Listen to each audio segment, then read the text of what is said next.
So let me also, and I think that it'll be quite a long session, but hopefully everybody, we have a wide range of stakeholders speaking, and it should be a lively discussion. So let me start by asking Bashir Ahmed, the chairman of Pathfinder and also the chairman of BBCCI and a long-term veteran of the restaurant sector, to make some welcoming comments.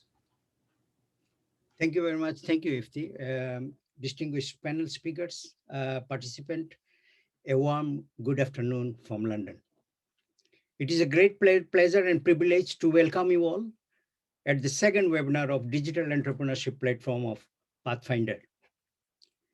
The UK restaurant sector has been one of the worst affected sectors of the economy as a result of the COVID-19 pandemic.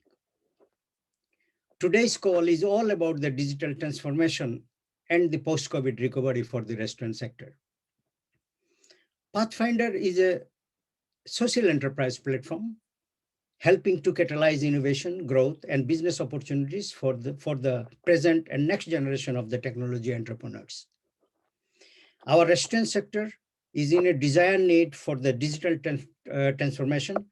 As a veteran hospitality sector entrepreneur, I was running the largest chain of Indian Bangladeshi restaurants in Europe since 1981 and till 2013. We believe upscaling, innovations, and adoption of digital technology transformation are the way to the post-COVID recovery. BBCCI at Pathfinder today requesting from this platform and recommending the government to start a vaccination program for the hospitality sector. So it's give confidence to the staff and owner to build back better. I'm really glad to see that inclusive participation of entrepreneurs, professionals, business institutions, and social organizations participating today at our call. I express my sincere gratitude and appreciation for your participation of today, and looking forward to your support to achieve this social and community objective.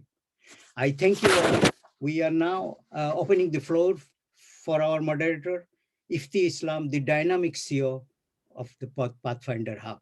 Thank you all. Okay, thanks very much, Bashir, for those words of welcome. So I have a 10-minute. I'll start with a 10-minute presentation that overviews some of the key issues in the sector. We also published a concept note for this webinar. I mean, fairly detailed, and we've shared it on the Pathfinder group. Some of you are not currently members of Pathfinder, so please do WhatsApp or message Bashir by myself or Litu Muzahid, any of the other Pathfinder members, and they can forward or share the restaurant sector concept note. We'll also have it on the Pathfinder website and the Pathfinder Facebook page. So let me start by just giving a few highlights from the PowerPoint. Let me just share my screen.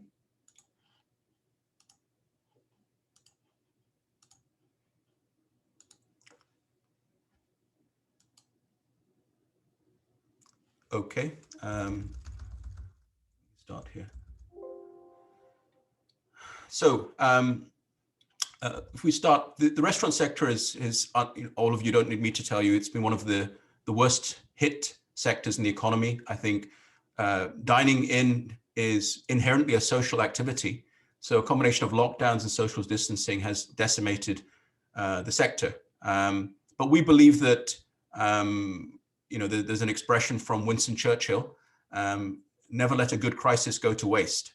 And, maybe that's part of the mindset. It's a gallows humor. It's not to trivialize a human and economic crisis and tragedy, but we have to look through the devastation of COVID and see some glimmers of hope. And one is that maybe the curry sector can reinvent itself and build back better, as Bashir was saying, emerge stronger. So in the paper that we developed, we've published, and in today's seminar, we'll talk about digital transformation in the restaurant sector. There's been a lot of changes. We have the increased dominance of the delivery platforms, Deliveroo, Just Eats, Uber Eats, amongst others. We also have the emergence of cloud kitchens. And I think that the UK curry industry is now more than some estimates, 11,000 plus restaurants, £4 billion of revenue, more than 100,000 employees. So I think the key question is, rather than being defensive about these technology changes, how can the UK curry sector embrace the new opportunities from technology transformation? And we think maybe it's a combination of most businesses will have to transform into a hybrid model where they have dine-in, ghost kitchens, and also engaging in, and we would even argue maybe creating our own delivery platforms rather than being hostage to Deliveroo and Just Eats, and maybe we can discuss that. And I think although technology is important, and digital transformation and the acceleration of the digital economy is one of the main reasons that Pathfinder was set up, it's not really all about technology. I think there needs to be a much broader strategic rethink for the whole sector, both the industry leaders and thinkers, all the way down to individual restaurant owners. And one of the most important points I would make is that the old model of high volume, pile them in, sell it cheap, is not sustainable in the post-COVID world. Social distancing will be with us for the foreseeable future. Some restaurants I've spoken to, as they're getting ready for the May the 17th reopening, are now, the capacity is 30 to 40% lower. So for restaurants to be economically sustainable and survive and prosper, the old model is not going to work. And even for in dining, we have to move towards higher value addition, which is in function of, it may be better, more environmentally friendly practices, healthier menus, organic sourcing, more evolved restaurant menus. It might be a different kind of restaurant experience. A great example is in central London, there's one restaurant called Inamo, which is a Japanese restaurant. And it's become a super premium Japanese restaurant by promoting virtual reality. And inside the actual tables themselves, they actually have monitors, they have projectors beaming down graphical images of Japanese food and Japanese themes. So we're seeing a lot of innovation in the sector. So I mentioned before, we have, it's a very important sector. This next chart shows how much, the left-hand side shows the number of hours worked in the sector, 2020 versus 2019. So we saw that collapse last year during the lockdown. On the right-hand side chart, we saw a temporary bounce back on the eat in and dine out initiative from Rishi Sunak, but that faded quite quickly. Obviously, we're just coming out of another major lockdown in the UK. Now, in terms of ghost kitchens, it was already something that was becoming a bigger and bigger factor in the marketplace even before COVID, but COVID has accelerated it. So restaurants were already struggling with very high business rates, the high cost of premises, and also the increased demand for delivery services at lower cost. And so ghost kitchens were a phenomena, are become a bigger phenomena. And it's something I think that the Bangladeshi curry sector needs to understand, focus on, and come up with a plan, both at industry level and individual restaurant level. And you can see in this slide shows some estimates from the US market. It's very similar in the UK. Morgan Stanley has shown the growth in delivery. And what they estimate is that the trajectory of the growth of delivery services is accelerated 3 years in less than a year due to COVID. Another thing that's going to be important is safety. So even after restaurants open, again, many of you are in the restaurant sector, you're taking many safety measures. So safety is going to be a bigger issue, maybe in the future, COVID passports. So making sure that people enter the restaurant have been vaccinated, but even your restaurant safety measures themselves.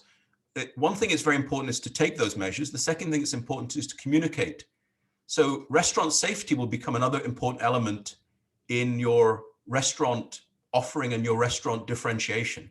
So if there are two restaurants, if the Italian restaurant down the street can communicate to its customers, it's more COVID safe than you are, that may or may not be true. But if they can use digital marketing platforms to communicate that, they're going to get more business. Another important theme, and I think that the next speaker, Litu Muhyiddin, will be talking about this, is the focus on healthy menus, what people call the green circular economy.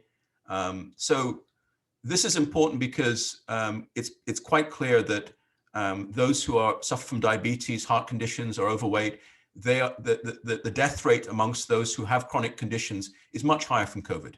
So healthy eating was important before. It's going to become much more important. So in the curry sector, we need to develop these sorts of healthier menus as an alternative and market those as something new. Another important theme we'll be talking about in the second panel discussion is the importance of engaging women. It's a huge untapped opportunity for the UK curry sector. I'd say for the UK economy, in particular the British Bangladeshi segment of the UK economy. But I think for the curry sector, the number of women is very small. And I think that engaging both in dining in restaurants and nurturing them as chefs, and also engaging the many tens of thousands of housewives who are fantastic cooks, have great ideas. How can we help them connect with the marketplace? So I think maybe that's something, again, that Litu and other speakers on the panel will be talking about. So we already said that the curry industry was already under pressure, even before the COVID crisis. I mean, the Financial Times noted in 2016, there was an acute shortage of skilled workforce, and the first to second generation transition was also very challenging. And COVID, as I said, has just accelerated those themes. But I think that one of the Build Back Better themes, I mean, Professor Monda Ram, who's the director of the Aston Business School Ethnic Minority Entrepreneurship Program, he emphasized that there has been very little investment in technology in the sector, relatively little focus on new skills. But it may be that COVID is an opportunity, as he puts it, for the Bangladeshi curry industry to reflect and restructure and reinvigorate itself.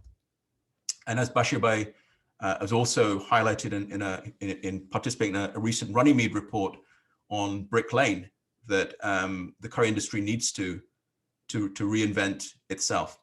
And just finishing off now, last couple of slides, there is a lot of technology that's evolved. I mean, some of these things, so most restaurants have POS or point of sale systems, but we're seeing much more sophisticated POS systems in the cloud and having much greater functionality. I know we have a number of technology speakers later in the program, so they're going to be talking about some of the technology innovation, but all the way from, we know tableside ordering has become more important, menu management, inventory management. So if I think about technology, if I summarize it beyond getting into the technical details, it's about, can you reach more customers using digital marketing platforms? Can you offer customers a much better experience? That may be a safer experience, more COVID safe. It may be just the way that a customer calls a waiter over, how he orders his food. So technology can improve the customer experience. Technology can also increase efficiency and reduce costs for restaurants. And loyalty points and digital marketing platform strategies or more evolved social media strategies have become much more important. So every restaurant in the sector needs to have a very well-developed digital marketing strategy. They need to be engaged in delivery and also think about how to differentiate themselves from other competitors in the high street. And the last few slides, you can see, I mean, in the last, this is a survey of the US, and you've just seen how the US restaurant sector has developed lots of new innovations to engage with customers during COVID time. So, online teaching, but even so online teaching, cookery classes online to engage customers. I mean, it may bring in some revenues, but actually most importantly engages customers who are nervous about coming back to the restaurants. Pop-up coffee cafes, even drive-in restaurants. We talked about dark kitchen or cloud kitchens before, food trucks, curbside pickups, so delivery pickups important. And some restaurants even start a subscription service to encourage repeat business. So there's a lot happening there's a lot of innovation, not just in technology, but in business process as a result of COVID. And I think these are things which the British curry industry can digest and decide what makes sense for the sector. So with that, let me stop, and I'm going to hand it across now to Litu Moidin to talk about his experience in terms of restaurant innovation. He's the managing director of Memsahib Gin and Tea Bar in Cheltenham. So it's good to move from the researcher to the actual restaurateur now. So Litu, across to you.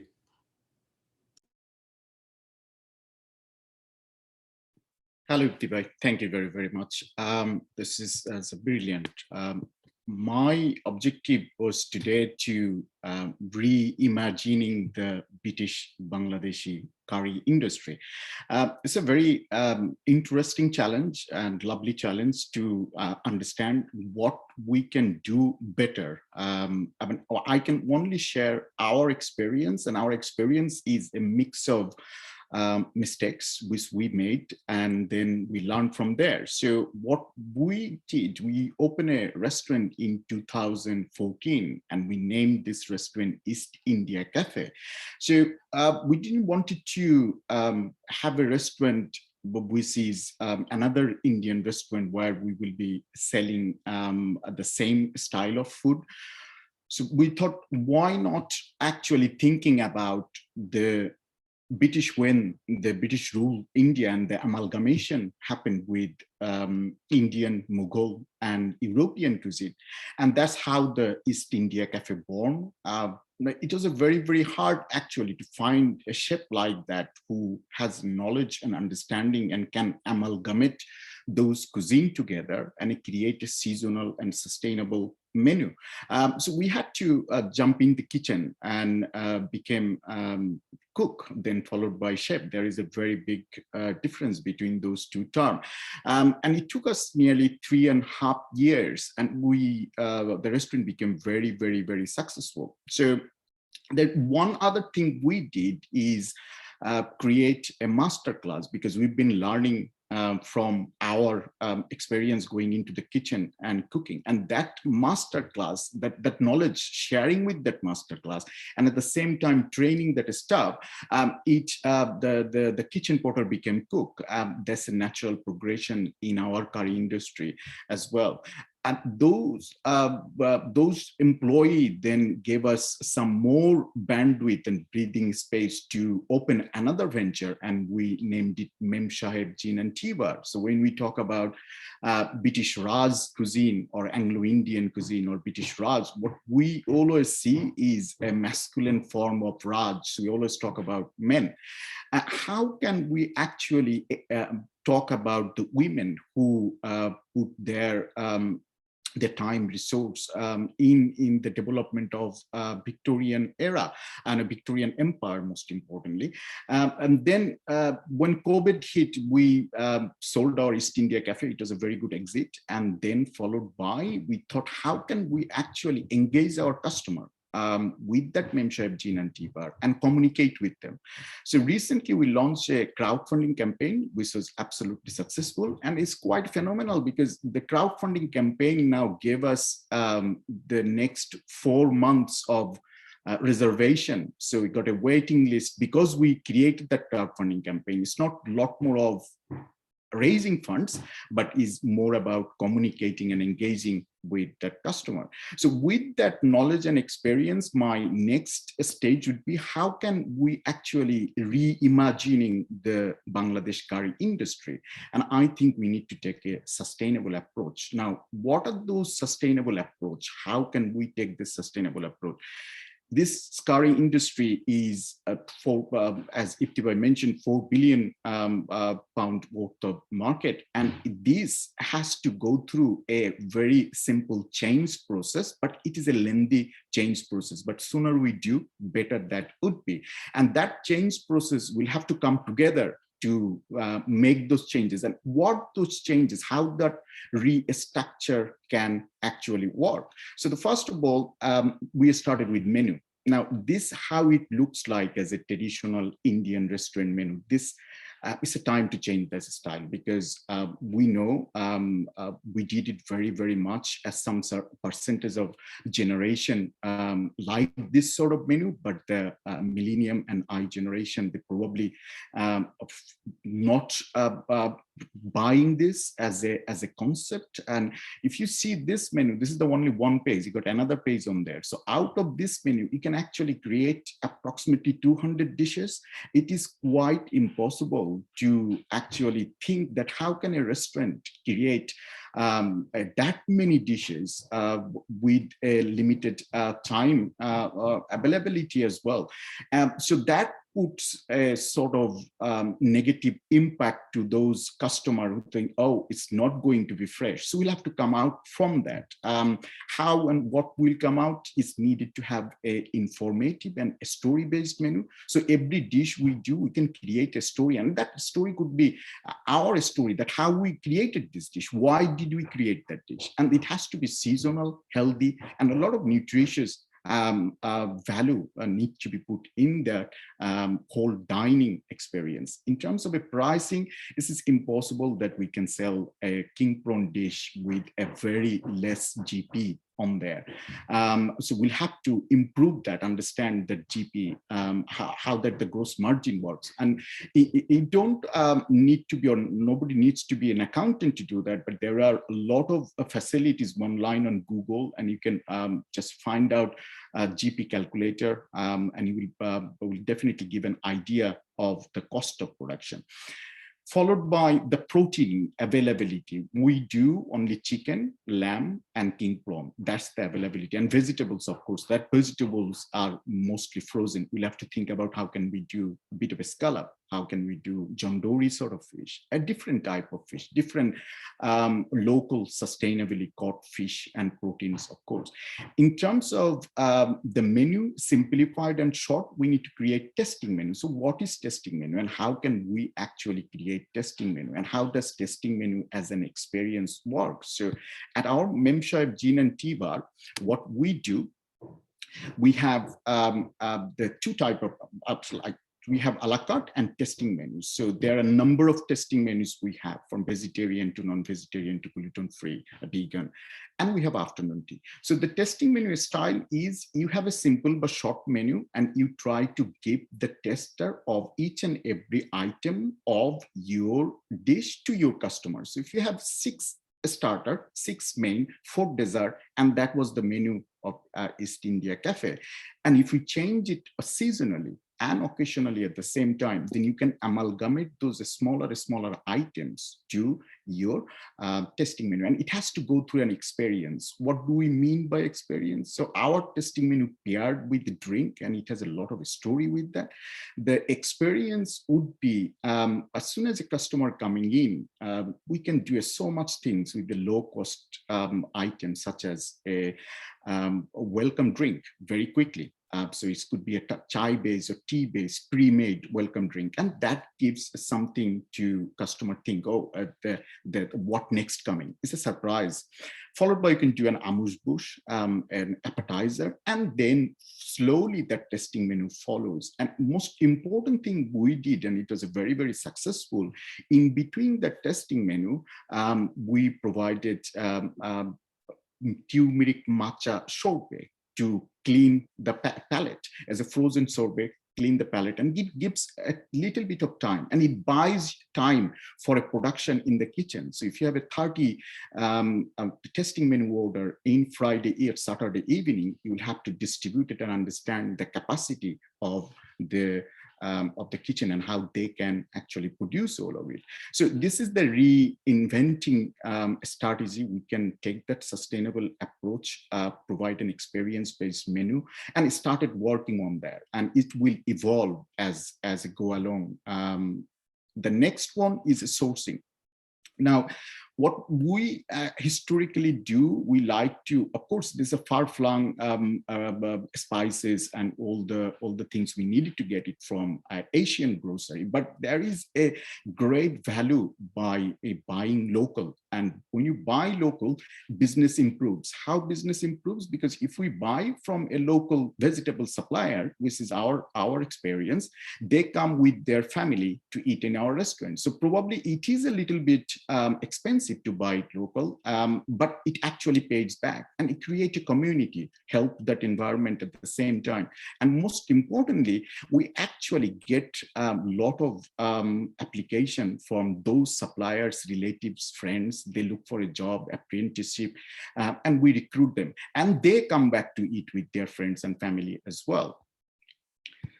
The next one is cooking. Now, this is a very interesting, because I think there are a lot of research and development we need to do in there. So I segmentize in 3 categories. First is preparation, followed by production, then preservation. Now, when we go for the preparation stage, what we do, we try to do it as short and as quick as possible. So we buy curry paste. I would say no to that. We jump into to buy this, a pestle, 10 pounds, and then one of this 50 pound as a masala grinder. And if you or any of us can actually make our own masala by looking at the ingredients in many different places, we can find it on Google, and that will have an unique taste. So nobody can replicate that taste. And then followed by what we do, we always trust on the 6 burner to 12 burner, where a lot of cookings goes on, and that kills the nutrition, and at the same time it becomes a lot of oily. But if you cook oven, we don't utilize our oven as much as we need it to. So if we can think or create a menu by thinking, okay, 30% of the item will come from our oven, then it will create that beautiful healthy food. The next one is the production. It has to be reduce, reuse, and recycle. So for example, we talk about amuse bush. So what we did, we buy cauliflower and like many of us, cauliflower, broccoli, and all the vegetables. So we don't actually throw that cauliflower stalk because our mom doesn't do that either. So what we do, we chop that and we add some chickpeas or all the rest of the stuff, whatever we find, and we create a small bhaji, and we give this as an amuse bush.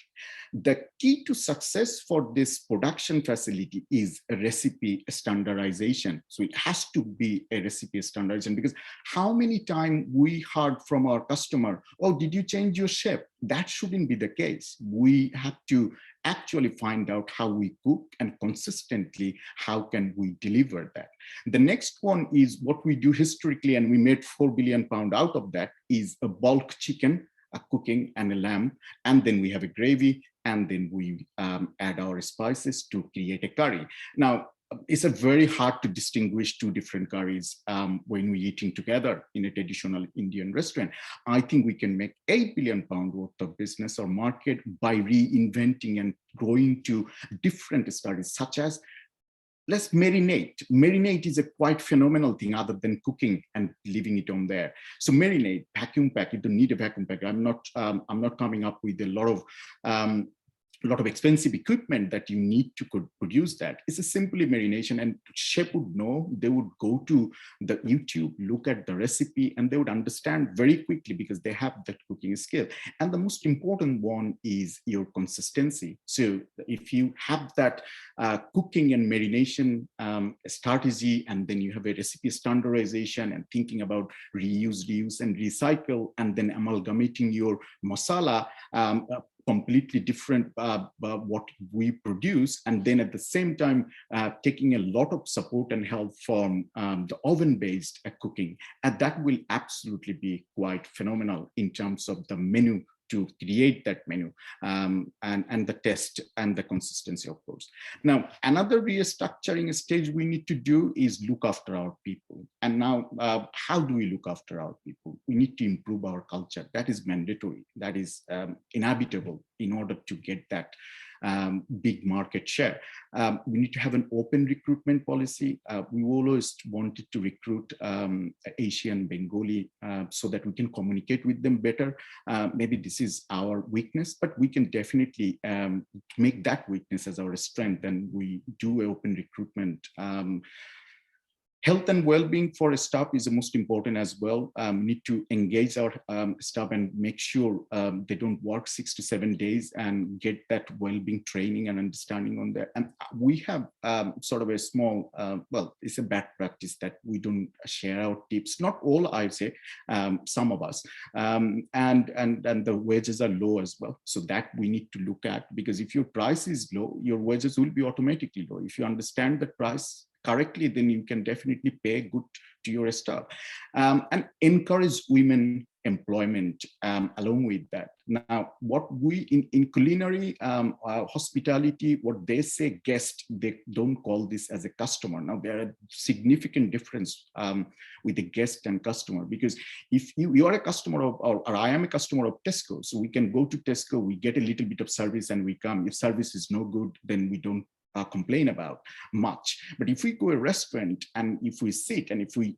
eat food, and if the service is better, and if sometimes food is not that good, we actually forget, and we said, okay, the service is fantastic. So understanding that guest and looking after customer is a quite phenomenal, and that reduce the acquisition, because this industry only works with the, well, not majority of the percentage of marketing works with the word of mouth, we know that. And then engagement, communication, and reward. So we take those three strategy in terms of digital transformation in the curry industry. And we have in our restaurant a 5-to-50 ratio in a customer service. So what we say in a 5-to-50 ratio is if you, as a restaurateur, if you can look after 5 of your employee or a staff, then your 5 employee will look after 50 customer, which you cannot actually look after 50 customer. So it's better to look after 5 and they will look after 50, and the ratio works along the line. The next one is reinventing. How can we reinvent? So we have a next project coming named Social Indian. This is a cloud kitchen based concept. The question is that, can cloud kitchen concept save the curry industry? What is cloud kitchen? What is ghost kitchen? So customer go to the partner website such as Deliveroo, Just Eat, and we will have the Social Indian brand there. They will place an order. They don't know where we exist, so the place will not going to be available for them to go, and there wouldn't be any shopping window. The last mile delivery will be done by that partner as well, and then customer will enjoy that. Now this Social Indian, the menu would be absolutely fantastic. We cannot actually come up with this 200 type of items where we will be able to cook. It will have to change as seasonally as well. So our central kitchen will follow that preparation, production, and preservation strategy. It will have a consistency. Sourcing would be local. The marketing would be quite phenomenal in terms of the involvement of women in there, and it will become a culinary academy. So a central kitchen will do all of that, and that will send it to the postcode satellite kitchen. So that would be a postcode based satellite kitchen. So in London, we could have at least 15 to 20 satellite kitchen, and one central kitchen could serve that as well. But outside London, where we don't have that facility of dark kitchen, and there's a lot of capex involved in there, what we will do then, we will jump into we'll reach out to the Indian restaurants who are actually struggling, and increase their turnover by diversifying, by giving them 5 to 6 different brands what we create in there. In terms of a delivery partners, they will look after the CRM, ERP, and all the technology in there. And what we wanted to do to delivery partner, we wanted to reach out to them and say, we are coming with that social Indian cloud kitchen model. We're not going to pay you 20 to 30% of your commission. It will has to be reduced by 50%, so we can give that exclusive right to either Uber Eats or any other delivery partner who will be enjoy taking that opportunity. And in terms of the technology we wanted to do as a fast mile delivery or a production, and understanding that CRM and ERP, we have a technology platform already with Iptibai working on, and also we can actually take some of the technology from Bangladesh. There is a very good cloud kitchen model evolving in Bangladesh, and the next step for us with this cloud kitchen model is taking that women into our curry industry.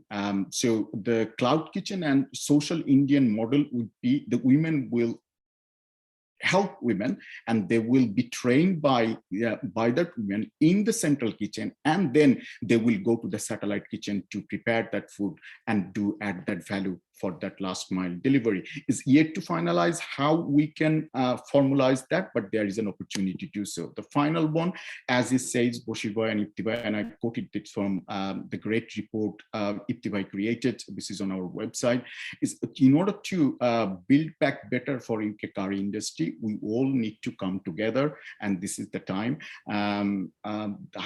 It's a challenging time, but how can we come together and form a group to help on each other would be the most important strategy. Thank you very, very much. If any question, feel free to ask. Okay, thanks. Yeah, we're going to take questions at the end. So just in the interest of time, I think that Enambai is delayed. So we're going to go straight into the first panel discussion. And I will ask Mitu Chaudhary, Secretary of BCA, Mitubai, to give some comments. If I can request in both panels, if people do limit themselves to 5 minutes, because we do have a lot of different panel speakers, and then there should also be some opportunity in the Q&A for the panelists to expand on anything they haven't had a chance to cover. So Mitubai, across to you. Thank you. Assalamu alaikum. Thank you so much for inviting me onto this Zoom meeting today. I feel very privileged to be part of this modern day world that allows me to access information instantly. Having listened to the experts, I'm delighted and inspired by this project. If I do decide to invest in this new technology, it would be good to get some additional training. I think that's the way forward. As the technology is advancing, it would be viable to promote our businesses. Thank you.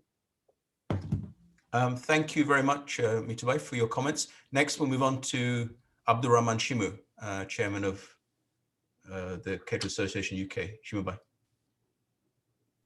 Assalamualaikum everyone. Shibai, Iftibai, Mitubai, Assalamualaikum everyone. Thank you for inviting me on to Pathfinders, and we did have a discussion last week on this subject as well. Yes, this is a very crucial time for the industry, and it's been actually been there for, I mean, it's been coming for quite a long time, and the COVID situation has made it even faster. Yes, you're right, there'll be a lot of restaurants that won't be able to make it, as it, I mean, a lot of restaurants will close down as well. Since, I mean, CA UK, Caterers Association UK, it's a new organization that was launched last year, just as you go into the lockdown. We've launched this one. We were supposed to launch it in March, and we did launch it in March, but we didn't go to any media, anything yet. Since the integration, we've done a lot of work into the community. I believe you guys saw it online and other platforms as well.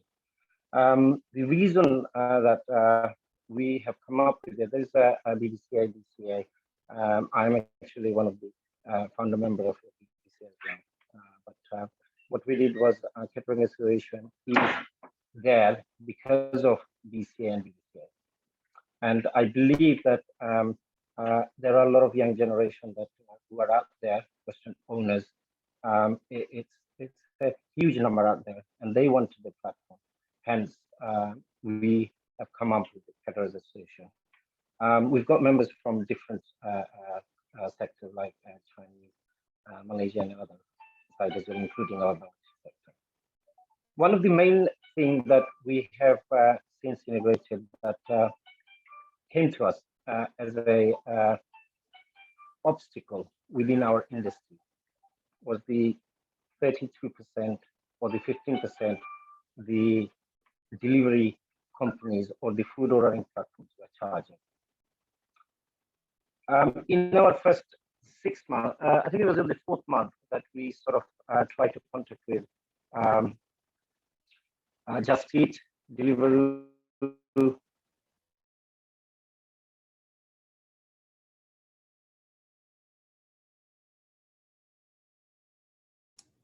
Hello, I think we've picture's just frozen there. Abdurrahman Shimu, are you still there?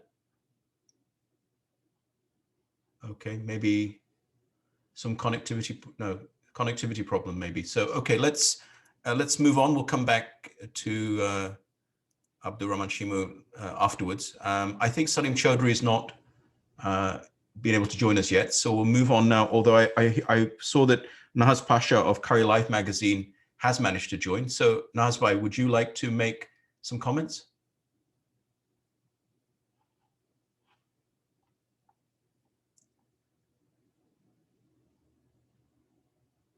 No. Okay. Sorry. Sorry, please. Thank you. Sorry, I just had the information from the Bashir Bhai this morning that this is what happening. So I just thought I'd join and see what's going on, and what's it about.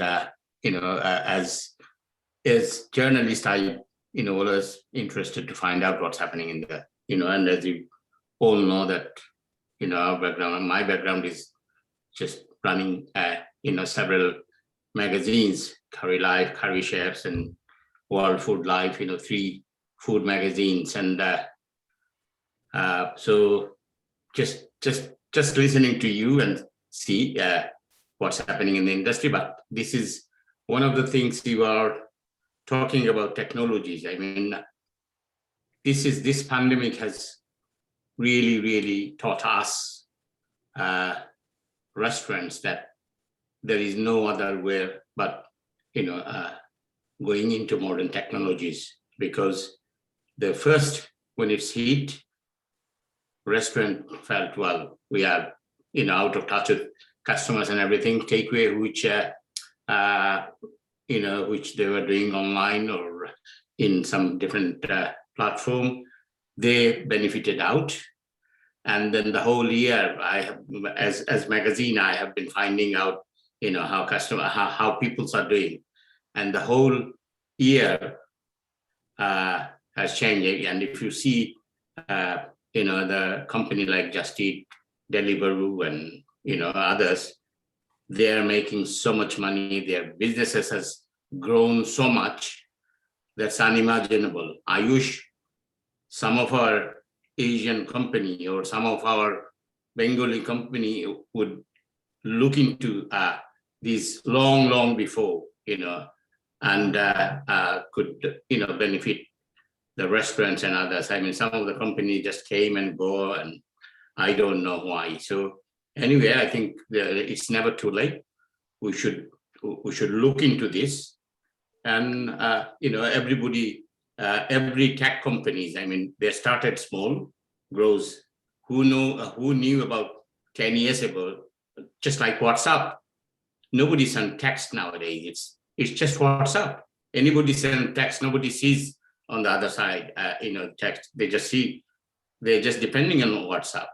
So I wish, someday some company will come and become very big and help the industry. Thank you very much.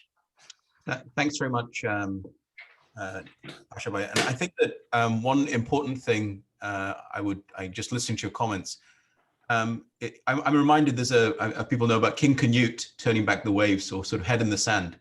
That's the thing about technology. So I guess the best analogy I would give as a technologist or a researcher, if somebody in the restaurant sector says, well, actually, I'm not that interested in technology, as I think what Asha Bhai was just hinting, it doesn't really matter whether you or I are interested in technology. It's like a wave that's going to keep coming close to the shore, and it's going to disrupt what all of us are doing. So it's a bit like if you're a bookseller and you said 15 years ago, I don't really care about Amazon. Or if you're now in retailing, you say, I don't really care what Amazon does or doesn't do, then Amazon will eat the retailer for lunch, so to speak. So I think that technology is creating disruption through delivery platforms. Technology is creating disruption through cloud kitchens. And those restaurants who are defensive and ignore what's happening, are those the ones? They may be part of the restaurants that are on their way out.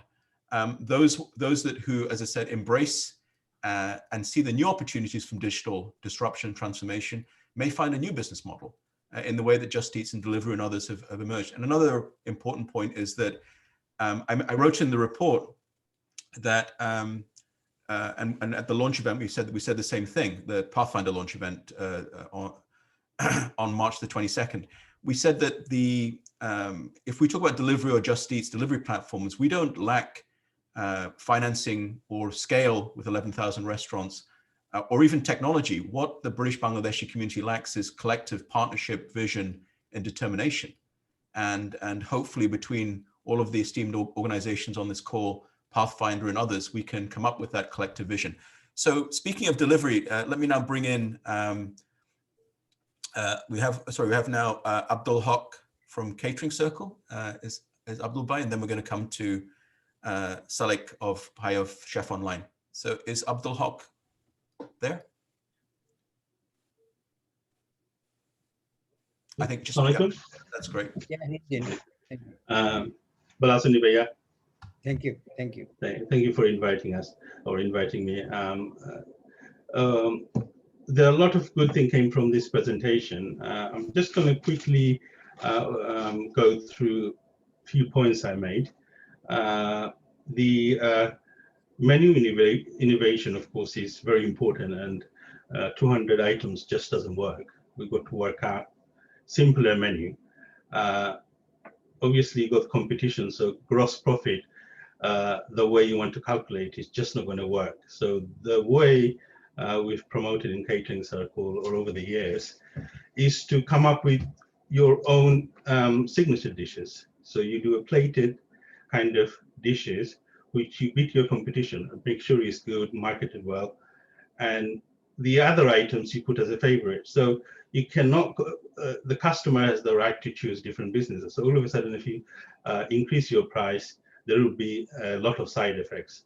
So as a result, there are many ways of dealing with it, but one way would be cutting costs, portion control, signature dishes is a way forward for many innovation. The other things about, you said, there's so many things. I just briefly mention about order online, because you guys mentioned quite a bit about it. Just to delivery, the online giants, they're huge, they're big. They are very good. We can't say they're not good, but they're good for certain things. So what you have to realize is, as a business, before these smartphones were available, currently we're looking at around 60 million smartphones in UK. It's like a small computer in your hand. Now, ever since this smartphone innovation took place, Just Eat used to be like on average businesses takeaway probably 5 to 10%. But that's grown because of all this smart people. Because I've got a smartphone in my hand, click few button on Just Eat, Uber Eats, or whatever platform it is online, whether Amazon, and I order food instantly. I don't like this telephone conversation, going through conversation and waiting around and seeing the item. So now we have to, as a business, need to work out the way forward. Now, it's okay to go to Just Eat and other people, but just remember, 70% of your business in most places will be repeat customer.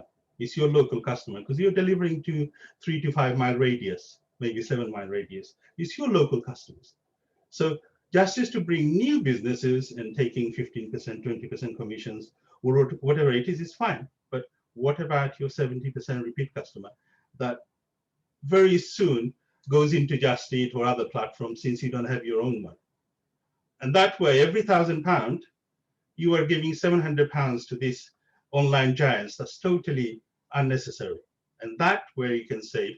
And all you have to do a little bit smart businessman. And you don't have to really smart, it's just making the right investment. Now, I always say return on investment on technology is important. Now, we invest on so many things, properties. How much are we getting return? 7, 8, 10%?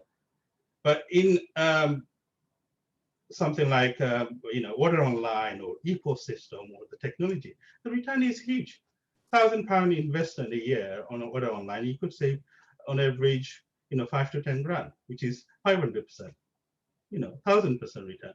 So always huge return on technology. Of course, it's good to utilize it. And the way forward is, no matter what, if your business is going online, order online, going over 30%, it's about time you invest on your own order online. That's the way to save money and be a smart businessman. Okay, thank you so much. I think you made a lot of important points, and maybe now we can come to Salik Bhai about Chef Online, which is one of the new pioneering delivery services. So Salik Bhai, would you like to make some comments? Thank you, Ifti Bhai. Can everyone hear me? Yeah, hear you fine. Thank you. Assalamu alaikum, everyone. Firstly, thank you very much to Bashir Bhai, Ifti Bhai, for organizing Pathfinder and giving us the opportunity and the platform and inviting us. It's also very interesting from Amraje lead to Mohamedin Bhai, the way done the presentation, very interesting. And I must pick up on Naz Bhai. and Hokpai is sitting there. Very interesting points made. Keeping it short and simple, and I think I echo with some of the others. The big giants are here to stay. They are going nowhere. Just Eat, Uber Eats, Deliveroo. In fact, Justice has taught us the importance of online ordering system. Before this, we hardly were aware of this entire environment. However, there's always room for room left behind.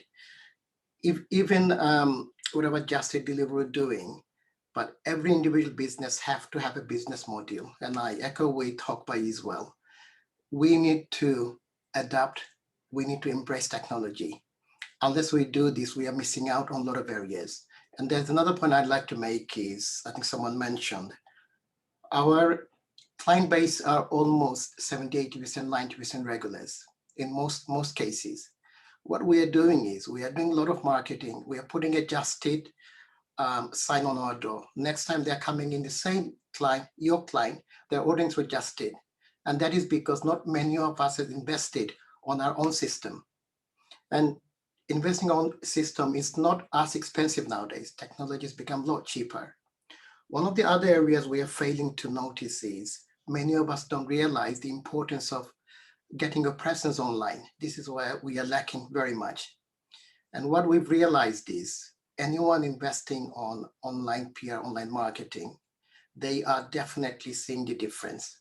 It's a way forward. This is a shop front. And if we don't go and let people know, how would people come to us? So there are times when we invest money, but we don't get that message across. In most cases, we are not investing the money that we should be. And obviously, as time changes, we have to change. We have to modernize.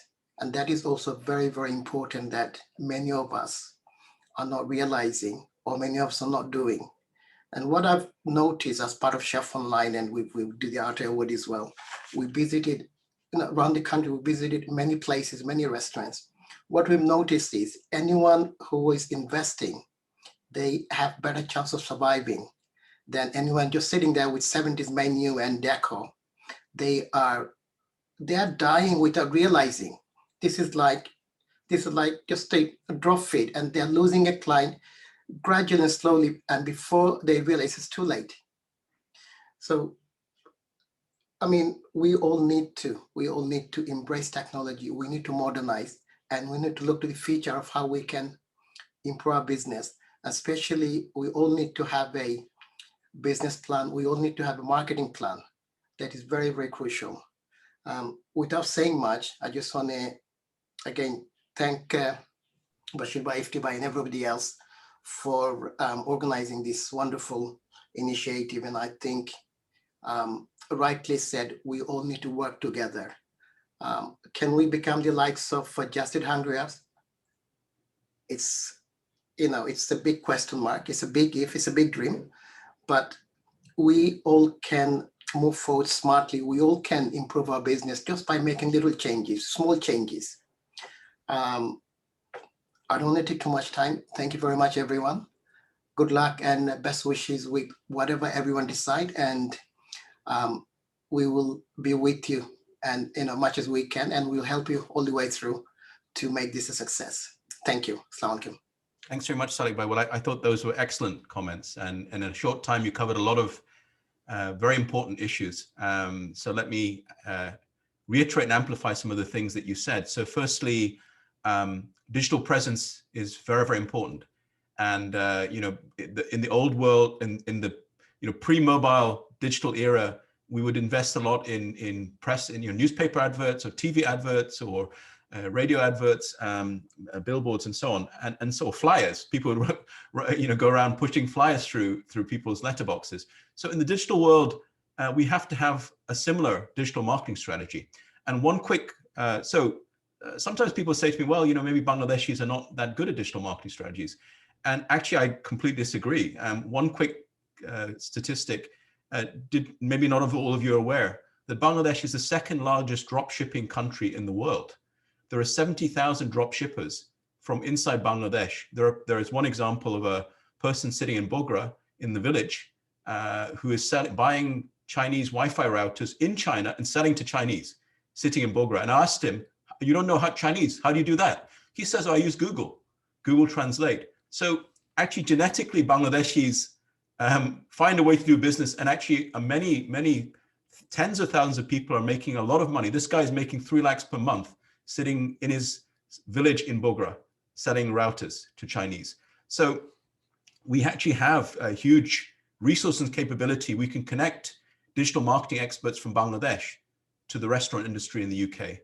And things like search engine optimization, your digital presence, as I was saying before, about safety or about new menus or about organic, anything, any online classes. There are many different elements of digital marketing. So I think maybe in the Q&A we'll be able to talk about that. But I think that's one important thing. The second thing that struck me when I listened to Salik Bhai's comments, and he's actually a doer, so I have a particular respect for the fact he puts his money where his mouth is. So when we talk about delivery platforms and other things, he's actually doing it. So I think we need a collective self-belief, I think, as a community. And also we need to understand that it's not a zero-sum game, that we need to find the right partnership model. But there's nothing, last thing I'll say, and then in the interest of time, Just Eats, Deliveroo, these are companies which 10 years ago didn't exist. So everybody starts in small. And what the Bangladeshi curry industry has is scale at the moment. It may not have the profitability that it wants for every restaurant, but we certainly have scale. Nobody can deny that. So if we wanted to start a Just Eats or Deliveroo platform, and maybe there's going to be the Chef Online, there may be multiple localized platforms. I think Chef Online is focused in the London area. So even 5 or 6 localized platforms across the country can start to compete with Just Eats and Deliveroo. Let me now bring in Shelo Mir when we talked about regional. So he's the president of the Bangladesh Catering Association in the West Midlands. So Shelo Bhai, I'd love to hear your thoughts about, and give us a perspective from the Midlands. Shelo Bhai. Assalamu alaikum, Ifti Bhai and Bashir Bhai. Thank you very much for inviting me today to your Pathfinder platform. Well, listening to all your guests, we all know that technology is playing huge parts in our lives. Every corner, business, finance, economy, you name it, everything is to do with technology now. So as an industry, as a business, we need to take this opportunity that we can, how we use the technology for our businesses to benefit going forward. But we all remember that when it comes to 90s, we was reluctant to engage with Just Eats or other a platform. We're thinking whether we to join in with them or not, or we carry on what we're doing. But we've seen, last 20 years, things has moved so much. It's unbelievable. We cannot run our businesses without those platforms, and the technologies are coming into for the restaurant sector or hospitality sector. So thank you again for your thinking and your vision that you need to engage with technology, understanding the whole impact that we will have from new technologies coming in for our businesses. So going forward, I don't think any businesses will have their presence without engaging with new technology. So I welcome what you're thinking that you're bringing in, that post-COVID, we need to change. There is no other option. We need to change why we run our businesses. Again, one of your colleagues talked about the menus. Menu is one of the things that we are talking about for the last 10, 15 years. What do? Well, we carry on with 50 different dishes or reduce our menus. Now we know that there's no way we can carry on with 50 different dishes for many years to come. I don't think anybody can. So, from my side, Ifti, you'll have my support. Inshallah, whatever way we can support you to engage with your platform that you're creating. Please give us a call anytime you want that our engagement. I think, yes, we do need to get involved as much as we can, get benefit of these new technologies coming in. So thank you, Iftibai, for inviting me. Thank you so much. And I think that you made, again, a number of very important points. And it'd be great to, when we talk about, I would want to emphasize it's actually a partnership, number one. So between technology companies, you're the business people, so you're the entrepreneurs. And whether it's technology or digital marketing, other things, it's about, as I said at the beginning, can we make more money? And can we create a more profitable, more sustainable industry jointly, collectively? Technology is about, can we reach more customers? Can we make more revenues? Can we make more margins from each customer? Can we reduce costs? Can we diversify our business and revenue streams? So these are the kinds of things that technology is a tool. So we look forward to a closer partnership with BCA in West Midlands, and we'll maybe host, I think after this broad discussion today, we'll be trying to organize some very smaller focus discussions on particular technologies or topics. I think that Shimubai got cut off because of a network crash. So maybe if you wanted to finish off his comments, then we're actually going to come to the technologists on the panel. So technologists and fintech. So Shimubai, did you want to finish any comments? Yeah, thank you. Sorry, but I think. Sorry, go ahead, Shimubai.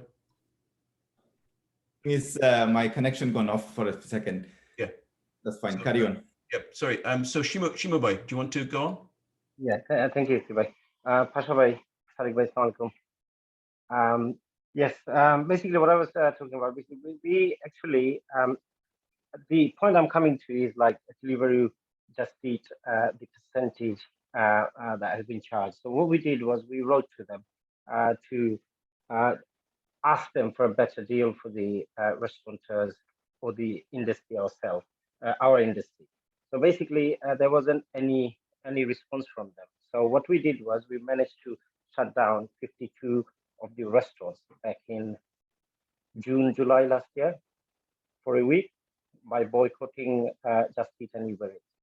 But only problem what we had was the people that has shut down the machine, they said, look, by shutting down, we did, but the customers are not coming through like they used to do with Just Eat and Uber Eats, because the issue that we are talking about, the ordering through the app or through our mobile phone. So people are so used to ordering through the app or the mobile phone. Hence, the customers are not coming through. And our industry has not embraced the technology yet. So what we did was we actually spoke and everything. That's why, as you can see, that I've got Santa Eats behind me. We've launched Santa Eats, whereas we are offering 7.5% and 18% for the delivery. We're launching in London area, 1st of May, the delivery service. We already launched in 1st of March. We've done a soft launch. And with the delivery, we are starting from 1st of May, Stratford, Forest Gate, Manor Park, up to Ilford. This is going to be a trial run that we are doing. And this is something that we want to pass it on to our industry. We will be charging our Indian restaurants, in Bangladeshi restaurants, only 5%. Only the cost we will be charging them. And this is something that we want to give back to the industry from Caterers Association UK. Hence, we got Santa Eats. Santa Eats is basically a platform similar to Deliveroo, Just Eat, Uber Eats, but obviously three big giants are out there. We are not that big. We are just started. And this is something that it's a way forward. I'm sure there are lots of gap there that maybe Santa Eats can go into, and hopefully in the longer run provide something to the industry. Whereas only 33% of our income is going to their industry. It's 2019 it was an $18 billion industry for the takeaway industry only. $18 billion. It's a huge amount of industry, and that's if you look at it from the 4 billion, 33% is going towards that. Yes, rightly so. the industry, our industry needs a shake-up, and this is where I'm sure the Pathfinder has done a great research and everything. And obviously, we need this skilled workforce. Technology, modern equipment definitely needed. More visible in social media, our restaurant has to be. Smaller and healthier menus. Staff training, staff meeting as well. That's very essential within any business, any industry. So these sort of things that we have to embrace, and I'm sure we all know that. But what are we doing? I mean, are we doing it, or we are just all? I mean, we all, everybody knows that we need the skilled workforce, we need the technology, we need the equipment.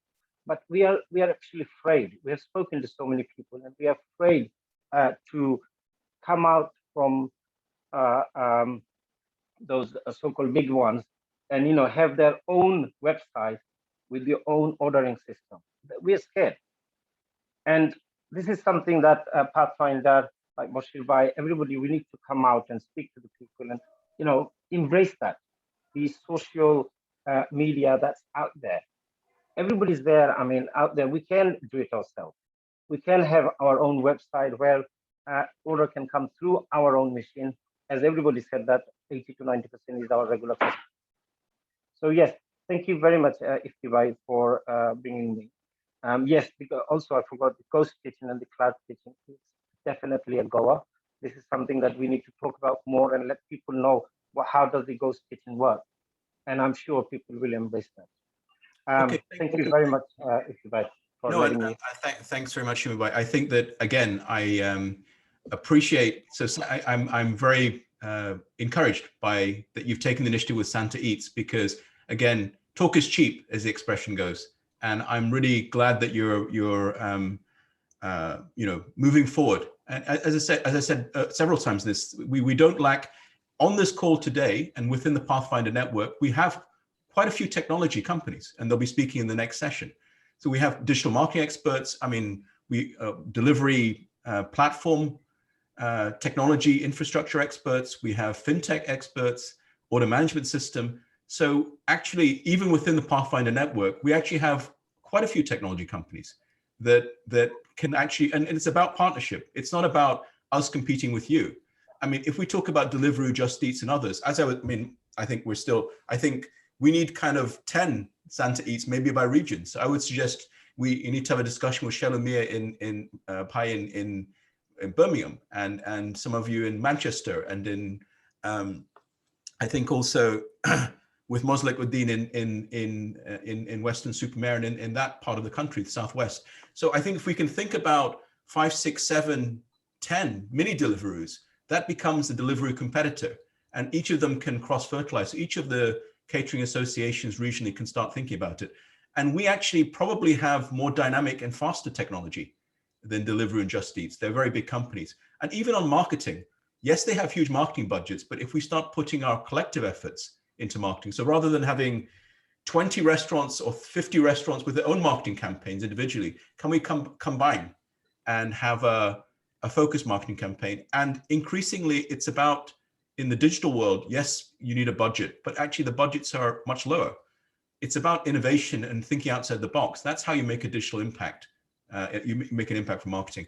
So now let me, we'll come on to the technology section, but I was going to ask a quick question. Moslek Uddin Bhai from UK Curry Connect, you're on the second panel. Did you want to make any comments on this panel instead? Or would you like to talk more about the social aspect of your business? So we're about to come on to the technology section. I'm happy. Thank you, Ifti Bhai. Assalamu alaikum. I'm happy to, whenever you feel that you want to. I mean, again, I think, why don't you make a quick comment here? You can always come into the second panel as well, but I wanted to get your feedback about this. I mean, you've heard a lot of things. You're also involved in the curry industry, I think, from your region. Do you have any quick comments, maybe just in 2 minutes, just on this panel, then you can come into the second panel as well. Well, listening to the panelists, I mean, they've made some great points. I think one of them, Munimbai was saying about the marketing sector. I think the biggest problem we have in our industry is the marketing side. We don't understand that Just Eat or Deliveroo. Has anybody actually looked at the figures of the Just Eat client base and what numbers they have and what percentage they have of the BME community on their sites. There's about 21,000 BME out of their 27,000. This was at the last meeting we had with them. Out of the 27,000 customers they have registered with them, 21,000 is BME businesses. Now, what is the reason for BME businesses being on a platform which is like Yellow Pages? Basically, that's what they are. They are the old Yellow Pages. They're nothing new. The only difference is they're online rather than being on the Yellow Pages. So that they're a directory. But why is the BME community? It's because the lack of marketing. The modern technology, yes, Iftibai, you said, we've got some great guys who can do really great things. And selling Chinese product back to the Chinese it's amazing. It's something that, you have to say it is amazing. It's like, selling ice to the Eskimos. But why are we not able to do this here? So there's two problems here. One is, I as a chef, I would say that my specialty is cooking, but I'm not really into technology, which is I'm far, far, far behind. So we needed that company within our community to come forward, to push this forward, to push the technology side, because now business has to be dissected into 3 different categories. The one category has to be somebody cooking the production line. The other is management of the business, and the other is marketing of the business. So the marketing sector, the first 2 of production and service, we have no issues. I think we've got, even though we do have small issues that could be improved, but the marketing sector is the biggest sector that we have problems with within our hospitality sector. Regards to what Litubai was saying about the menus, I agree up to a certain point, and I'm not being, I hope you don't get offended by this, but I think there is 3 sides. Again, there is a 3 level of business here. So we're talking about the higher end. So the premier businesses, you're talking of Michelin star or going down that route. There is only a smaller number. In Bristol, for example, there is capacity for maybe 2 or 3 top-end restaurants. If every single one of them had an individual menu like that and was charging £20-25 per head, or sorry, £20-25 per dish, they would not be able to stay around for long enough. So there needs to be, the fast food takeaways have to be at the kind of a lower end pricing, where the restaurants that can be innovative and can do things at the higher end, but that will only be a smaller number. And then there's got to be a mass market for the medium range, which is the biggest market. The medium range has to be there. I think that's about it. I think I've covered most of it. And I think marketing is our weakest link, and that's where we need to actually look at. Yeah. Well, I'm going to, I think now we can come on to the technology section. And if there's one thing that I think, can I Pasha, you want to make another point? Please go ahead. Yeah, I wanted to make a comment. I mean, please go ahead. I just like the comment almost like what he says, and I wanted to make a point as well on everyone is, well, I'm just, first of all, I'm saying I have a 15 years of restaurant background. In 70s and 80s, I had restaurant, I worked in everywhere in the front and kitchen and everything. So I very much know the industry very well, not because of the magazine. It's one of the things I wouldn't go for menu changing of our industry. Yes, we will improve the menu, we will cut down 300 dishes, but I shouldn't tell people to change the menu. They should improve on it, because the style of curry all over the country is popular, except some top-end restaurants in London and cities like Bristol and other, as he says. We are in business. Whatever our customer wants, we want to sell this. And this is what, still chicken korma, chicken madras, chicken vindaloo, they are popular all across the country. If you go to smaller takeaways or takeaways, for example, they sell these dishes more. Yes, they should improve on these dishes, less well and make it more tastier and everything. I tell you, honestly, I mean, I travel to India every year, and I have traveled all across India. You name a city where I haven't been.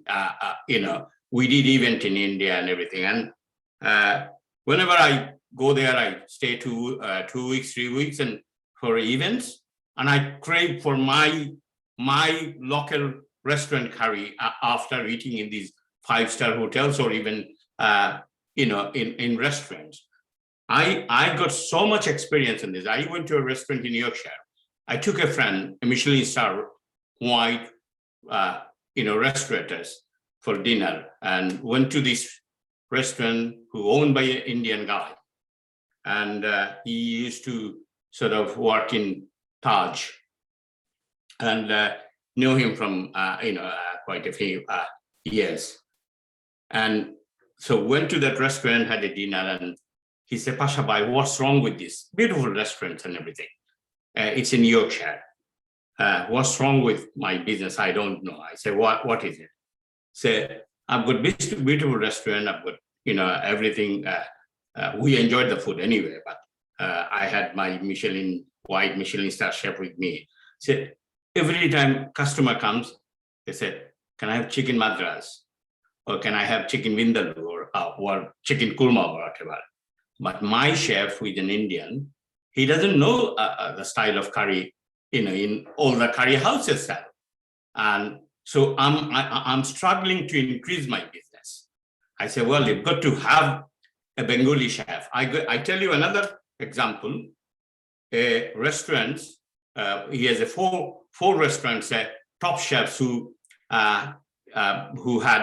used to work in Overoy.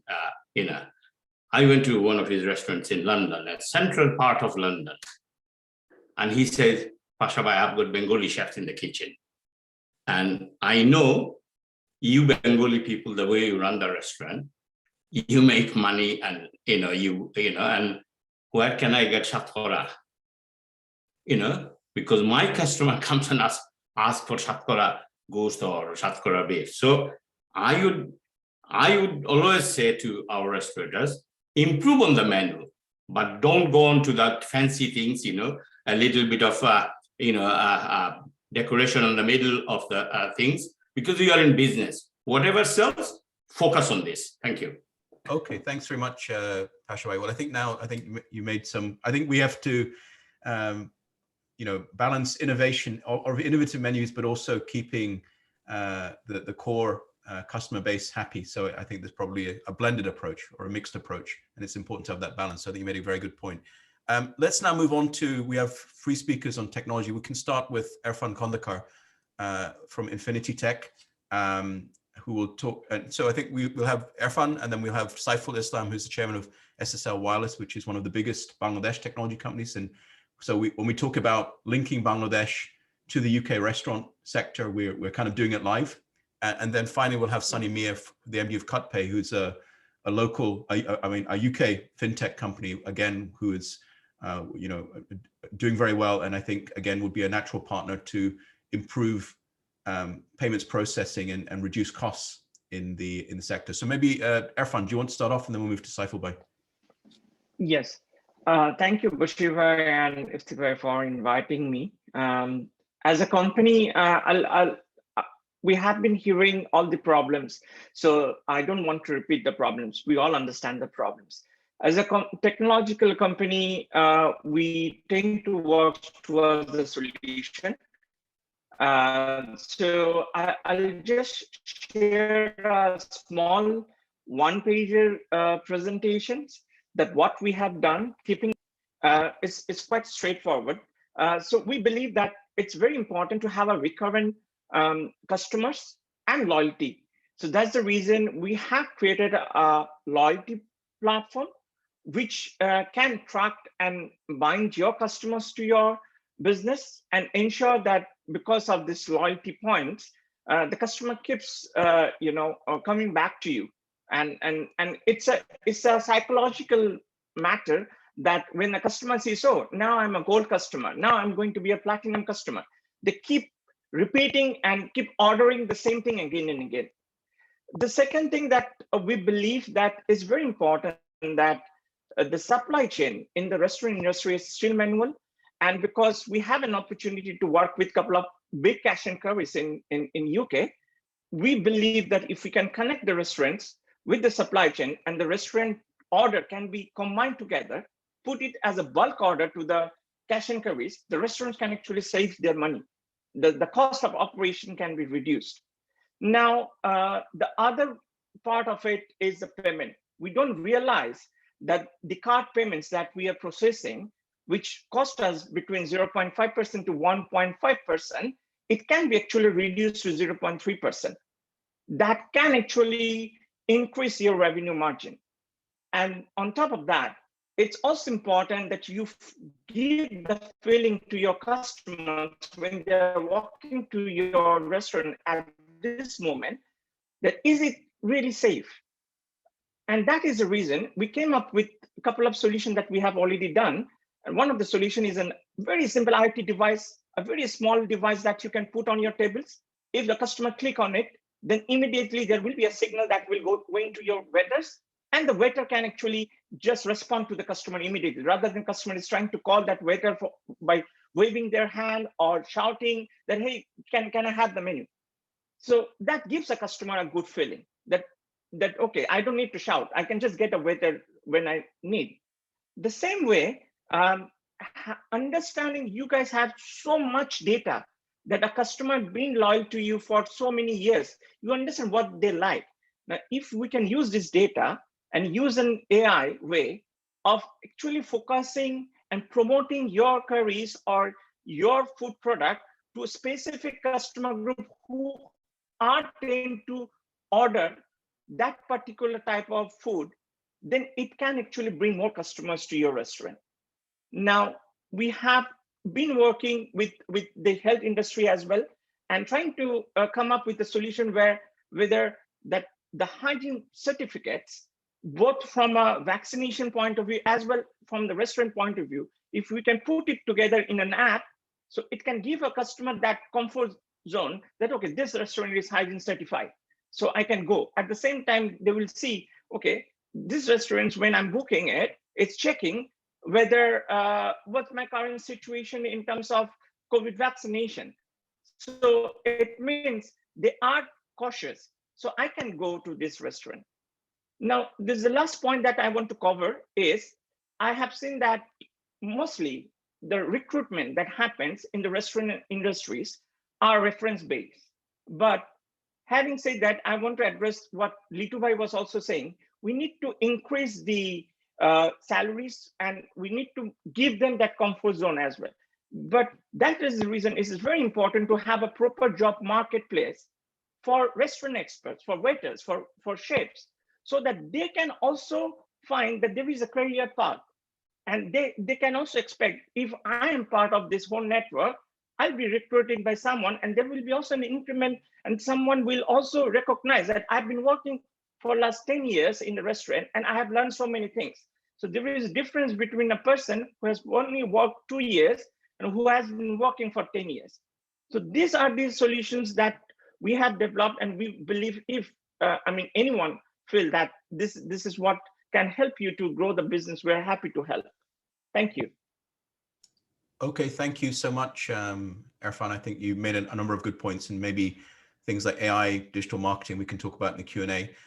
Now, I also acknowledge and recognize Sean Carey is an industry expert and leader has joined us. What I'm going to suggest is we move now to Saifulbhai to give talk about what Bangladesh can bring, Bangladesh technology sector and SSL can bring to the UK restaurant industry. Then we'll have Sunny from CutPay talk about payments, and then Dr. Sean Carey can maybe give some concluding and summarizing comments for the first panel, and then we'll move on to the second panel. So Saifulbhai, if you're still there. Yes, I'm still here. Thank you. Thanks for waiting patiently. Assalamu alaikum. My name is Saiful Islam. I am basically, I have an engineering background, and I did my MBA. I'm in a very interesting place, I will say, physically and in this webinar. Okay, physically, I am based in Bangladesh. I've been working in Bangladesh for the last 40 years. I was the president of Dhaka Chamber of Commerce. So I used to be basically a businessman with manufacturing, marketing, distribution systems. I still have that business. We have about 5,000 people in our group. But about 15 years ago, in 2005, 16 years ago, I developed a passion for IT. And so I found this company, which is called SSL Wireless. And it is one of the first major technology companies of the new era, this era. So we now have about 350 people in our company. About 100 are the pure engineering, department. So it's very interesting for me because I, all this time, all the speakers before me, except for Irfan, were from the business side where I originally started. And Irfan has started, is the first person to speak from the technology side, So so all this time I've been hearing problems, and here we are offering solutions. So I just want to say a little bit about our company. So we started SMS banking in Bangladesh. We started e-commerce in Bangladesh. And the e-commerce, our payment gateway, SSL Commerce, is the largest payment gateway in the country. We are basically processing between 80 and 90% of the entire country's digital payments. We are connected to everybody: Visa, MasterCard, Union Pay, bKash, UCash, all the banks, everybody. You'll be surprised to hear, from zero, our company now we are processing. I think last year we processed over $2 billion in payments, and this year is going to be even more. Right now, at this moment, as we speak, so in Bangladesh, there are 2.5 million, 25 lakh merchants all over the country. Only 18,000 merchants have got are connected to the digital payment space. That means they can accept credit card, debit card, card payments. Over 99% of the merchants cannot. Because of various reasons, because POS machines cost a lot of money to maintain, electricity, internet, etc. So a new technology has come in. It's called the QR code form of payment. And our company, we are rolling out, we are connecting 500,000 merchants, which will basically be around, I would say, 85 or 90% of the entire $25 billion retail trade of Bangladesh to the digital payment space. So, so what I find very, very interesting and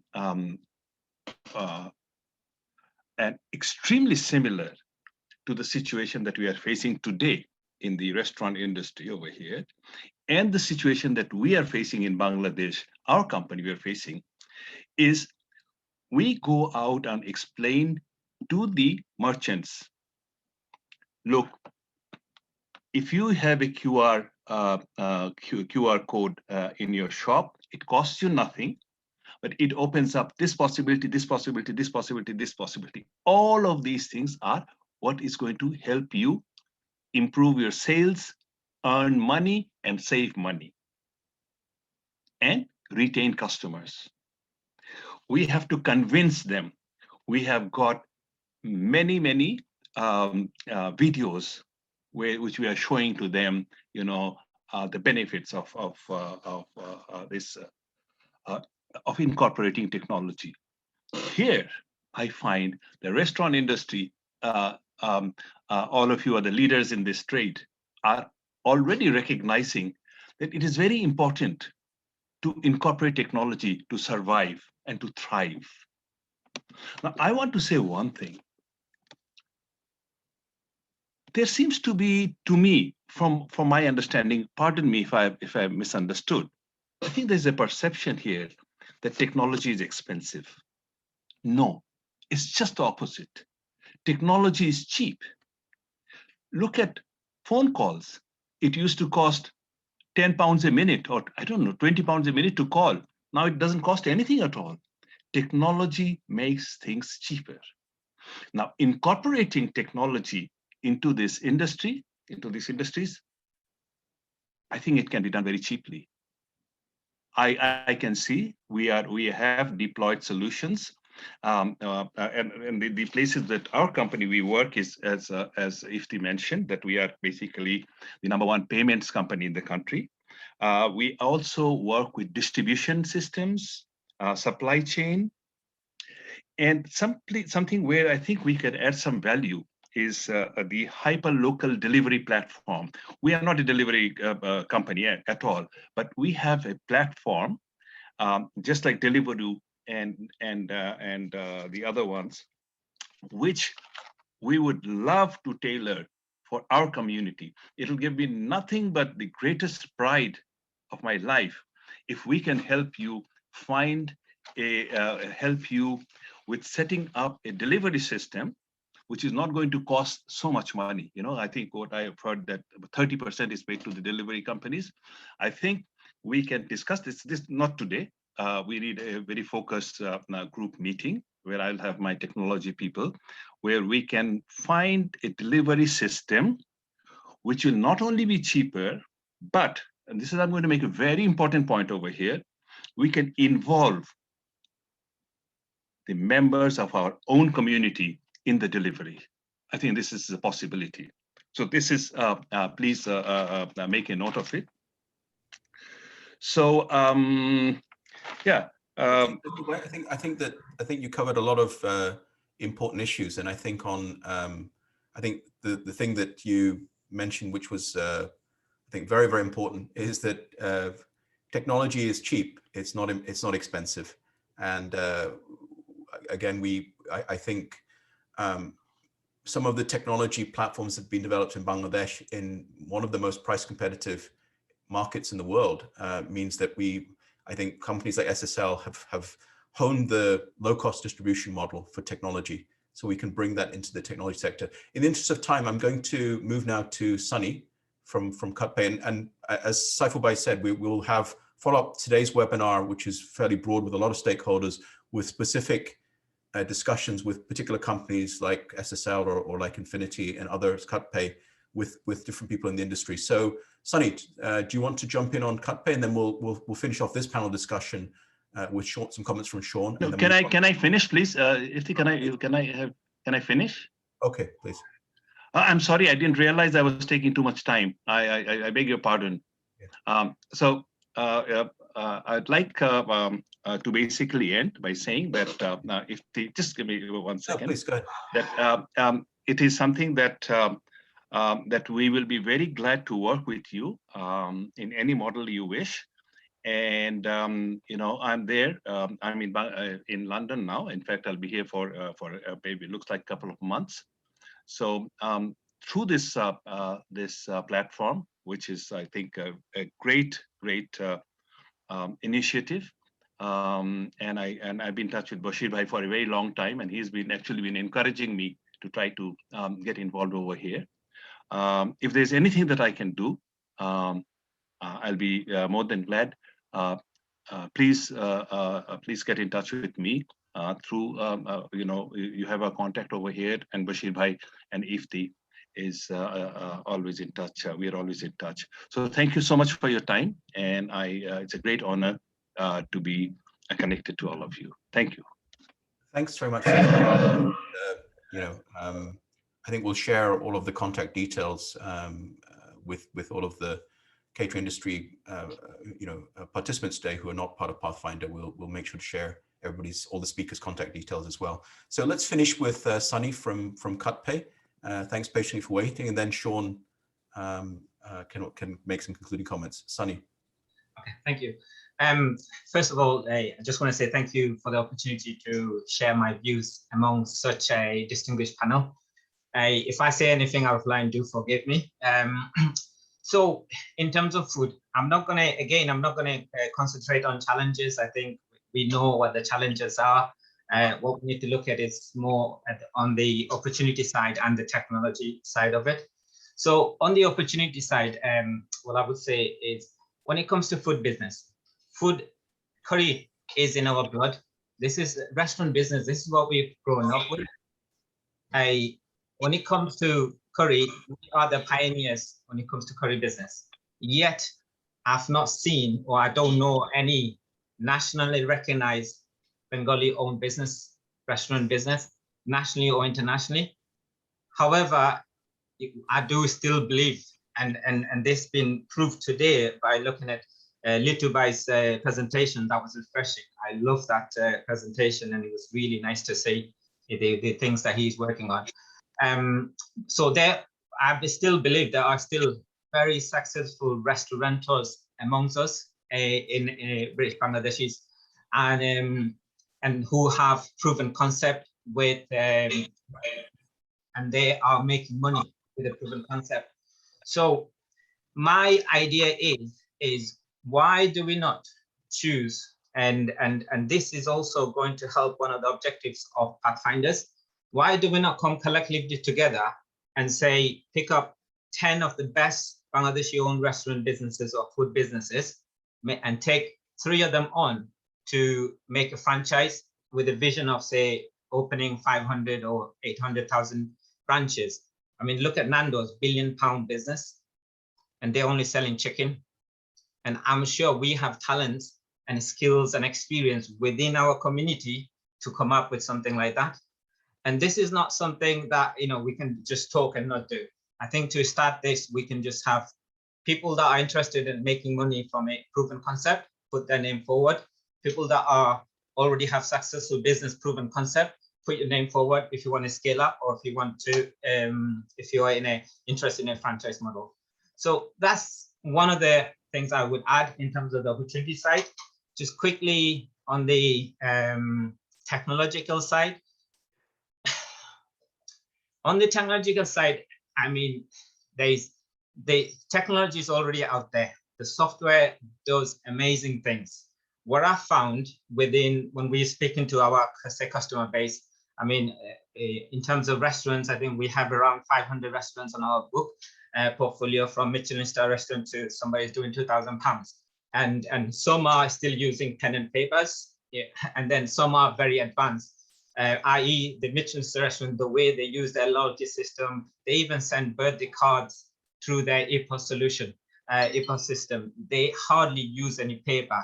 And I've even got people now talking about having a tablet with the interactive menu, so a customer can come and place the order on the tablet, so you don't even need the waiter to take the order on the tablet, and he'll go to the screen in the kitchen, and they can do that.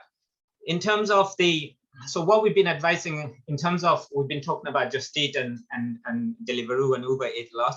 I think what we've been advising our customers is that, look, have your Just Eat, have your Deliveroo, have your Uber Eats, but the important thing is these days, you know, just having like gone are the days of having a good TripAdvisor review. You know, that's just not enough. You got to have your own app. You got to have your online ordering. You got to have a massive presence on social media. I mean, what I'm seeing now, a lot of the restaurants, the successful ones, they actually build a connection with their audience, with their thingy, by doing videos or cooking curries live on social media, things like that. So there are quite a few things that we can do in terms of on that marketing side. And I think having online ordering platform is not good enough. I think you have to have the app, like the other gentleman mentioned before. You have to have the app as well, because I'm used to ordering from my phone. I don't like going on the computers anymore. You see, Just is on here, boom. If I've got my favorite restaurant app, then I'll order from there on the app. So therefore, that's one reason you have to have the app. The other reason is, if you put Spice Palace or Spice Cafe on Google, guess who comes up? Just Eat. Because they have so much money to spend on pay-per-click, search engine optimization, and things like that, which, unless we collectively come together trying to tackle that, you know, you're not going to win. Therefore, you need to have the, like, you know, previous gentleman said before, 70%, 60-70% is repeat business. Those customers, you can get them to download your app by giving them some sort of offer, and then once they have it on their phone, they become your fan. Okay. So that's my 5 minutes up, I think. Yeah, no, sorry, thanks, Sunny. We're running a bit late now, so, Yeah. but thank you. You made a lot of good, I think important points. And again, it's good to hear. I mean, not just a technology view, but actually, a technology service provider. You clearly have got a lot of feedback from restaurants themselves. So let me bring Sean in to give some concluding comments. Then we're going to move on to the second panel, which will be much shorter than the first one, and then we'll have some time for audience Q&A. So Sean, would you like to give some observations? I think you've very patiently. Okay, yeah. Apologies. I was on another Zoom meeting before, so I came in late. But I'll just say I'm from the University of Manchester. And we've been looking at the curry sector in Brick Lane in particular, actually. But I'll just make a few points that pick up some things that people have said. I mean, the whole digital space, I mean, it's very much in flux, isn't it? I mean, we don't really know how digital is going to pan out in terms of, people working at home, and are they going to order more food from these platforms? Will they change platforms and so forth? So I think the whole thing is still stuck. But I mean, interesting, I live in St. Albans, and I still regularly get leaflets through the door, from curry houses, local curry houses, most of which are Bengali-owned. But now, interesting, but as a kind of consumer, if I put my consumer hat on, normally I discard them. I just put them straight in the recycling bin, which is outside the door. But one did attract my attention last week, which was a place that has just opened up called Tawa. And on the leaflet, it said, first Pakistani restaurant in St. Albans. And I thought, oh, well, that's interesting. So that kind of shows you that you've got to do something different to get noticed in the marketplace. The marketplace is kind of saturated and over-communicated. But if you've got a slightly different product in that kind of middle market, you can grab somebody's attention. Funnily enough, I was going to order some food last Monday, but because Monday is the day that's their day off. Just picking up another point, somebody made the point that Deliveroo and Just Eat are like yellow pages. I don't think that's the right analogy. Actually, Deliveroo and those sorts of places are more like Tesco. Tesco, can you hear? Yes, we can hear you. Yes, you can hear. Okay. Yeah. Bashir, hi. Yeah. These are more like Tesco. I mean, I remember a very interesting interview by Sir Terry Leahy, who made the very important point that Tesco's didn't manufacture anything. All they did was paid people to make products for them. So they were just kind of like a wholesaling retail, retailer. But they didn't manufacture anything. I think that's important. The other point I'd make about sort of Deliveroo and Just Eat, I mean, if you're trying to challenge them, I think it's very difficult because, as somebody pointed out, their marketing budgets are enormous. I mean, interesting enough, Deliveroo is still loss-making. Do you want to get into loss-making activities?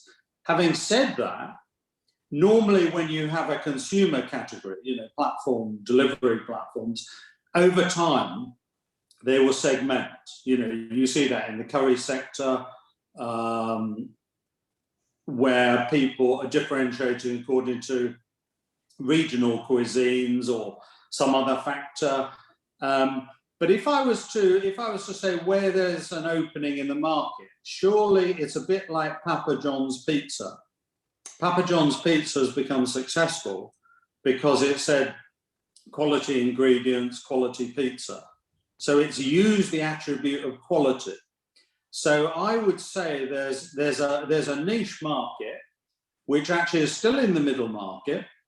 If you can address as restaurateurs to get a quality product along the lines of Papa John's Pizza, because I think that's the segment of the market you're operating in. So you have to ramp up. I mean, I think organic is a tricky one to go into, because then you're talking about serious money for serious product. and then you price yourself out of the market. But there are ways of how shall we say, I'm trying to put this in a nice way, of tricking the consumer. For example, like Pret a Manger says organic coffee on its signage outside. And so you could use, I don't know, if there are urban farms or local farmers who produce herbs, this, that, or the other, you can ramp up those attributes. You say you're buying lamb from down the road rather than from New Zealand. People like this kind of local attribution. And I think also that the whole curry market is very dependent on geography, isn't it? I mean, there's a big difference between Brick Lane and, say, Ocean Road in South Shields to what's going on in the hedge fund areas of Mayfair, which is where you find the Michelin-starred restaurants. Similarly, you don't find really posh restaurants working in rural areas. What's his name? Atul Kochhar tried it in Hampshire, didn't pay off. He's come back into London. So I think different geographical areas have different kind of markets.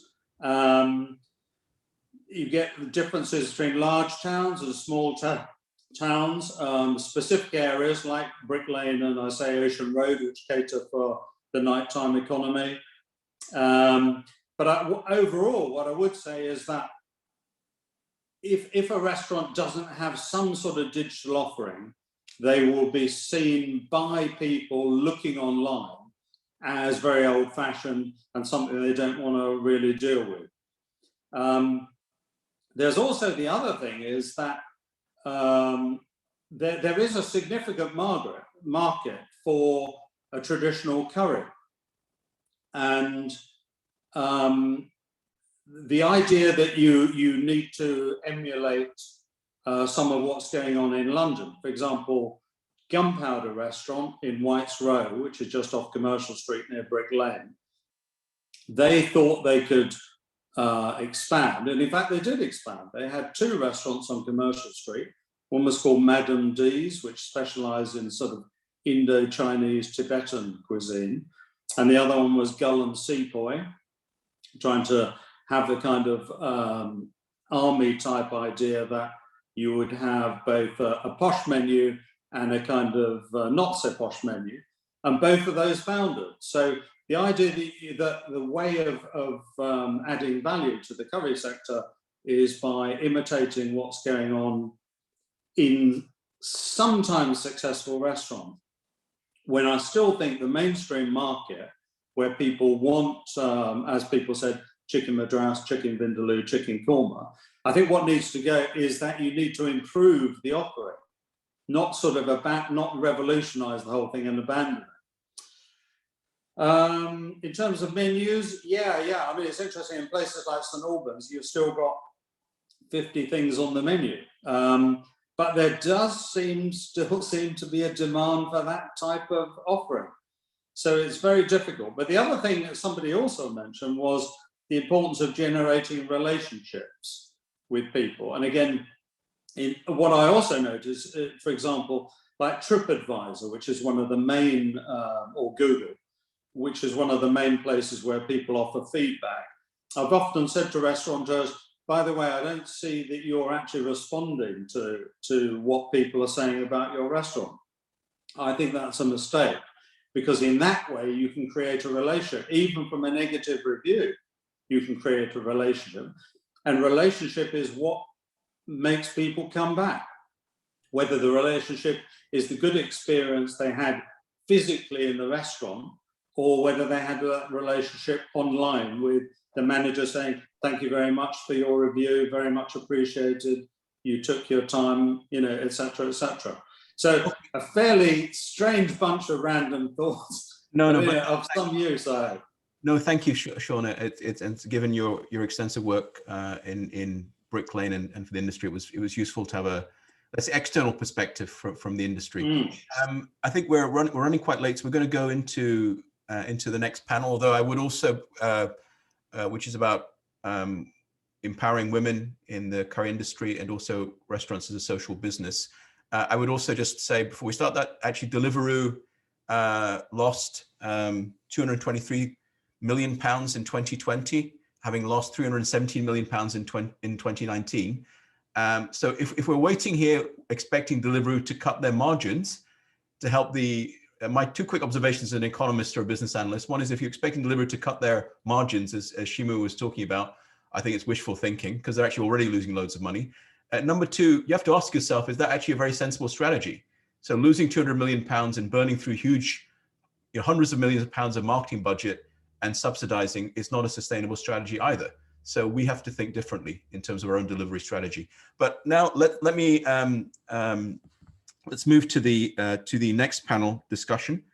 We will start with, it's about, I think, a very important area, which is, as I said, women's empowerment as actually not women's empowerment just because it's the right thing to do, but women's empowerment as a source of growth for the curry industry and as part of this reinvention of the curry industry, and also thinking about the restaurant sector as a social business. So can we start now with Roshnara Begum?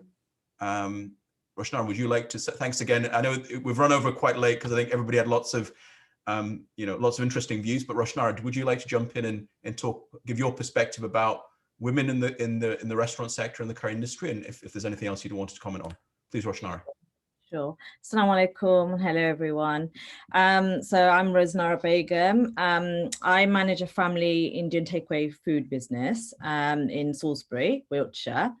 So I naturally came into the industry, as I say, through my family. I'm working part-time, helping my father, who's been in the industry for about 40 years. So I'll just jump straight in because I'm conscious of the time.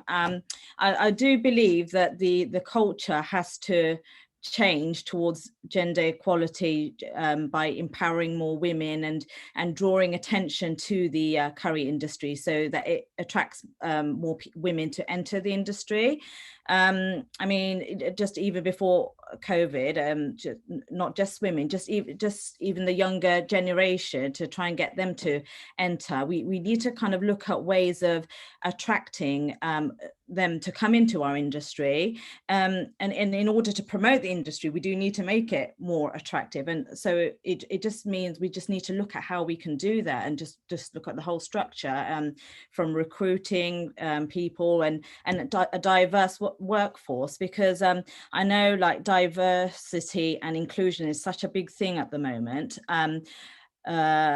We have our traditional business owners that are so used to having, Bengali people working in the industry. I know we were talking about language barriers before, that it's so much easier just to speak the same language. But, as time has gone on, in order to survive as an industry, and as I say, we need to get more people into the industry. We do need to look at, getting different diverse people working. At our takeaway, we do have a mixture of different cultures. We've had Polish people, we've had English people work in front house, delivery, not so much in the kitchen, but we do have an Indian person that's there with Bengalis. But you can get around the language barriers because, as I say, there's different skills you can develop on. There's the obvious one being the communication one. And if we're talking about management skills, which I manage the takeaway food business, so I'm not really in the kitchen, but there's different courses you can take. You have customer service training. There's all sorts of things that you can do. So I just think we do need to look at all those kind of things to get more people, women, into like management roles, or in the kitchens and things like that. Thank you. Thanks so much, Roshnara, and thank you so much for being succinct in your comments, but they were important comments. I think you highlighted a few things. Where one is the importance of bringing more women into the restaurant sector in general. And actually, I think that the British Bangladeshi, or the curry house sector, is probably the most underrepresented of all of the sectors in terms of women's representation. So that is rather than, I think, being critical, I think we can see this as a huge opportunity for change. The second thing you said that's very important is actually how to engage the next generation. So you've taken over your father's restaurant, but I'd say the vast majority, from what I understand, are not interested in taking over their family restaurant business. And it may be that thinking about things from a technology perspective or a sustainable perspective is something, most of the next generation are interested in technology or climate change or green issues or sustainable economy issues. So that may be something else we focus on. I think now I'm going to change the order a bit and ask Seema Islam to come in and talk about the importance of prioritizing engagement for people with special needs and learning disabilities in the restaurant sector. And I think these are two important social issues that I think the restaurant industry should focus on. And then after that, we're going to come to some of the members of Pathfinder and indeed also with Naseem Talukder. So after Seema, we'll come to Naseem Talukder, Director of Social Responsibility at UKCC, and then we'll finish with some of the Pathfinder board members to comment about the restaurant sector as a social business. So Seema, Seema's also the chairperson, of Our Voice, which is a autism special needs association in the London area. So Seema, across to you now. Thanks very much. Thank you everyone for giving me some time to speak. I'm going to be quite quick because we are running behind. But I'd like to carry on from what Roshanara was saying about diversity in the workplaces in restaurants. I think one sector during this sort of reinvention of the industry, I'd like you to be able to maybe look at disabilities and in the workforce where we can incorporate people with disabilities. Being socially responsible is part of the business survival in today's economy. And it addresses a couple of issues here. It's about differentiation of restaurants. Like Sean was saying, how can we make our restaurants look different?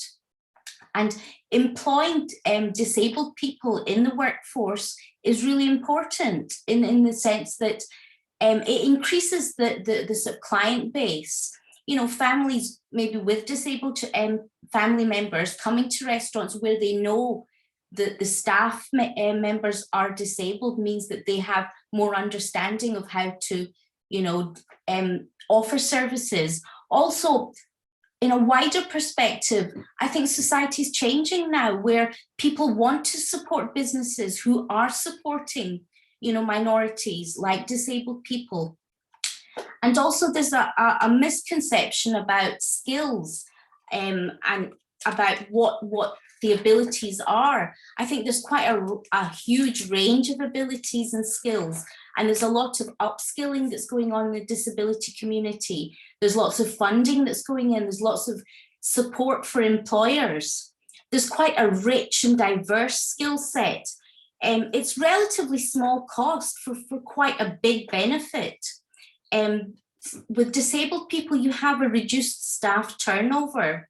You have much more loyalty, productivity. And like I said, it broadens the base.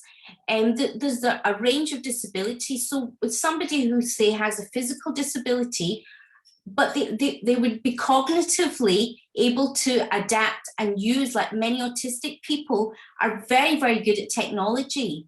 And in fact, it's their special interest. So for them to take on the technological innovations that you would require for your business would be enormous.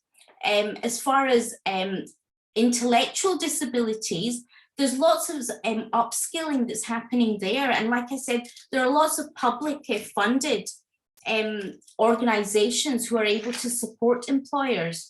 There are job coaches. There's lots of training which is happening, which can actually help both employers and disabled people come together to be able to enter the workforce. And if there isn't something in your local area, through this platform, maybe we can look at trying to set up these kind of forums, these sort of supported internship forums where, there's young people in colleges and schools who are being skilled up for the workforce, and there are supported internships where they work for 6 months in a workplace which is unpaid.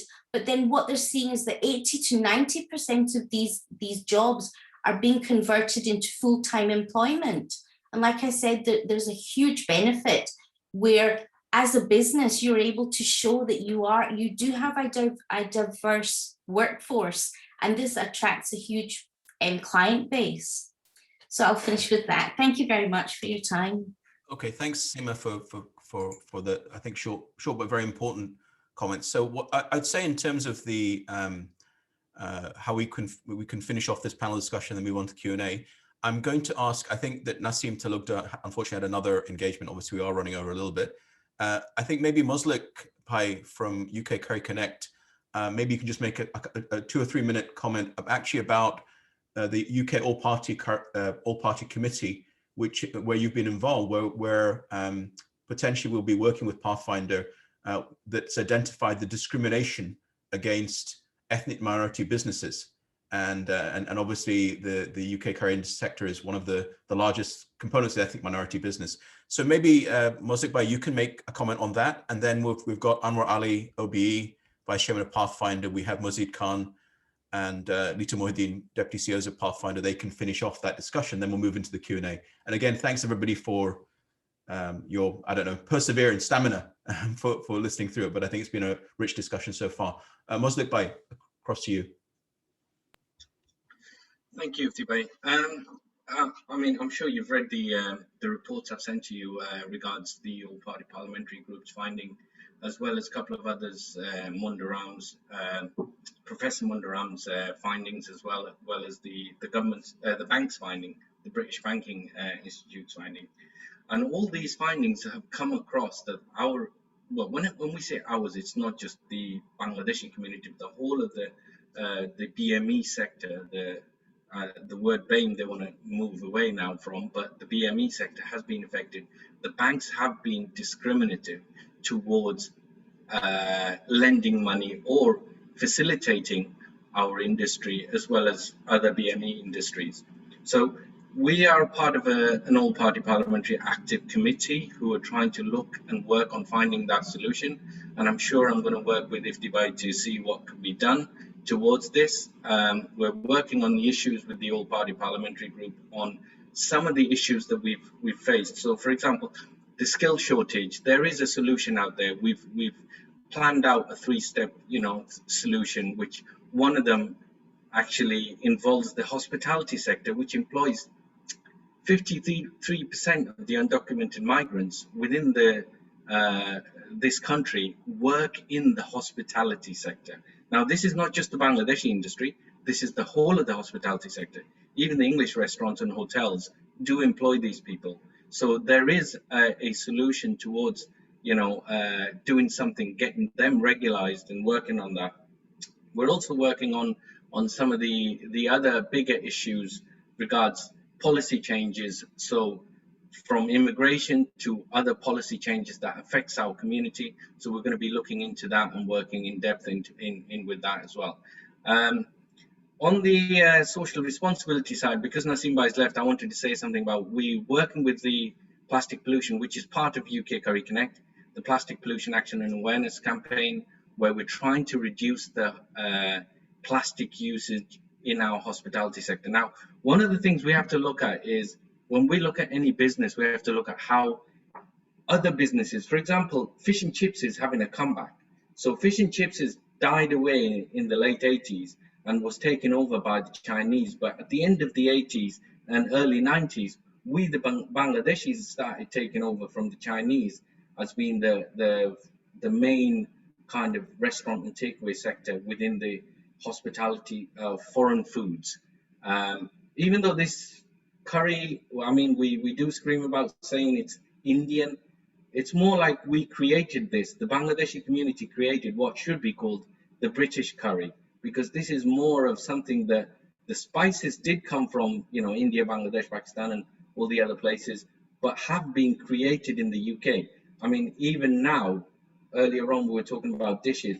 If we look at the menu, what is our bestseller? Up to now, chicken tikka masala is the top, chicken korma, then chicken jalfrezi. And these are something that, even stats are showing that they are still the bestseller.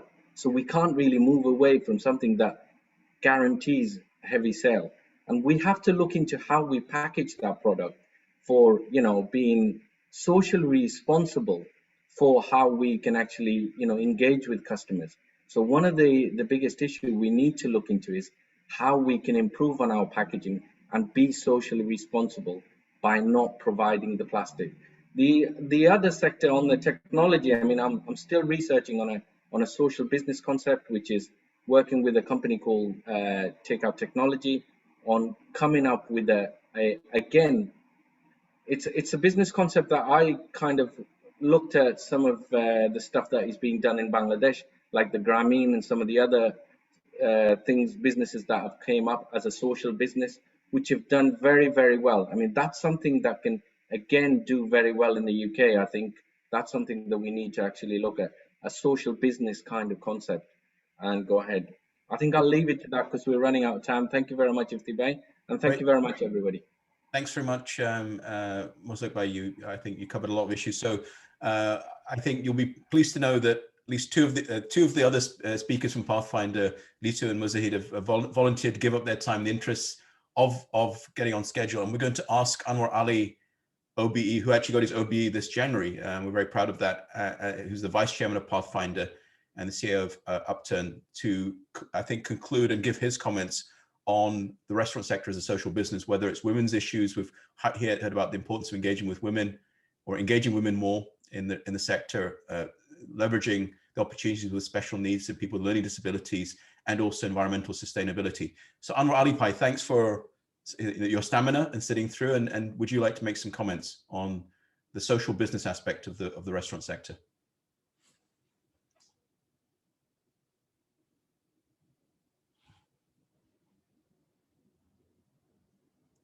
I'm not sure is he there? I think, Muzid, you can maybe contact Anwar Ali Bhai and then see when he wants, maybe he can jump in the Q&A. So in the interest of time, let's move on to the Q&A session. Yeah, so yeah, he's coming on. Okay.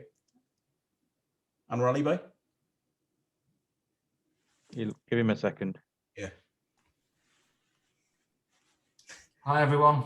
Apologies. Yeah, to probably get you a triple espresso shot or something to stay awake after a 2-hour webinar. But yeah, please go ahead, Anwar. Yeah, I guess the angle that we're looking at is with technology and everything that's happening in the world, actually we're kind of trying to frame it in a way that actually it's all about people. Ultimately, there's many opportunities from a social dynamics and business that kind of brings this conversation together. And one of the biggest problems in any organization is resources, it's people. So I guess with these platforms, IT, technology, it's all there to help society to move forward. So what I'm really passionate about, and I think most technology, what it can do is enable that to happen. It accelerates that as well. So let's not create technology that leaves people behind. It brings people forward. And I think it could be a good leveler for the industry as well, in terms of, I know we've got shortages in staffing, and a number of conversations that I've heard today. There's lots of opportunities there, but that social dynamic is something that we really need to be aware of in terms of, you here in the UK, build back better. What does that mean? You know, it's about leveling up. It's about creating that fairer society. It's using technology in a way that enables things to happen, that makes people's lives easier. So what we don't want to be doing with technology is kind of creating another problem in society. So, like I said, the big tech companies are also kind of getting behind this. You know, most of you might be aware of CSR, you know, corporate social responsibility. For a long time, CSR hasn't really meant much, but from a kind of community or a people perspective, that is now changing, and that's now coming to the fore. So again, I think there's a huge opportunity in front of us with technology. We are in the technological revolution, whether we like it or we don't like it. And that creates huge opportunities. And the last thing I would kind of add is the next generation. You know, looking around this table, you know, we all seem to be the same, kind of similar ages. You know, the next generation, Millennium X, Generation X, you know, they're totally different, the way they think, the way they operate. Even you'll see in the food industry, there's a change. You know, we're really, traditional Indian restaurants and Bengal restaurants, whatever you want to call them, are struggling with the next generation coming forward. And many of you have kind of talked about it. You know, things are changing, people's food choices are changing, healthier lifestyle, menus are changing, all kinds of things. And I guess this industry needs to catch up with that next generation and what their expectations are, not just only in terms of environment, but lifestyle as well. You know, so they have specific choices now. So again, there's lots of things to grapple with here. But I think the technology part enables this to happen. And then from a person or a people's perspective, again, we have to change with the times. Otherwise, you're going to be just left behind. And that next generation is not going to come forward if they don't feel that they're being valued, or they don't feel that this actually means, or, you know, engages with them in a way that makes it easier. And we have to embrace technology. If you're not embracing technology, you're not going to survive, I'm afraid. So I echo lots of conversations that have been said here. And obviously the work that the Pathfinder is doing, it's starting to open certain doors and certain conversations. What it needs now is as a collective to go forward with some dynamism and some ideas that really make a difference, not only in terms of finances, in terms of business ethics, but I think that social ethics is becoming really important. You'll hear more and more about it. Build back better. It's a mantra, but it's being adapted all across the world now in terms of people have had enough. And the pandemic has really brought to light all the social issues that countries, communities, people are facing. So we have a real opportunity to make a difference. And like I say, using technology and using the power of business and the people here, we can create lots of opportunities. So I hope that kind of brings that social dynamic to the conversation. And I hope we put that center stage as well, because it's all about people. You know, whatever business ultimately is about people. Okay, that's great. Thanks very much, Anwar. I think that's very important. And I think that when we think about technology, the restaurant sector, and sort of Pathfinder more broadly, I think it is two themes. One is to create sustainable job revenue, entrepreneurship opportunities, particularly for those elements in those parts of society, women entrepreneurs, people with special needs, learning disabilities, ethnic minorities, who have actually been under-resourced, under-focused on, as Mosley was saying, discriminated against often by banks, so to empower them. I think now we're ready we're going to, in the final session, the Q&A. So if anybody wants to ask a question, they can use the raise their hand function, if I can't see them. Would anybody like to ask a question or make any comments? I think we're in the final stretch of the webinar. Would anybody like to ask a question or make any comments or anything that hasn't already been covered? You can raise your hand.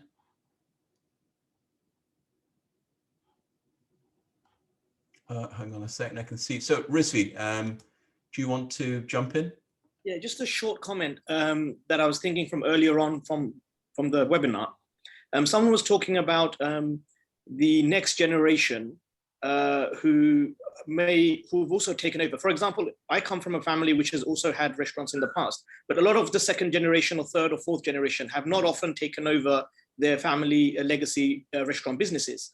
But those who have, that means they're quite passionate about it, but they may not have the interaction with the buzzword of technological improvement for whatever's going on. So I think we can build on that by having the technologists coming forward and perhaps going out actively, scouring throughout the country all the restaurants who really want to take this to the next level. And, you know, as Saiful Bhai was saying, you know, to perhaps educate, motivate, make them understand, and give them a mini ERP kind of solution that you would get in a regular corporate when it comes to improving, streamlining, and, you know, saving costs, increasing GPs, and all the rest of it.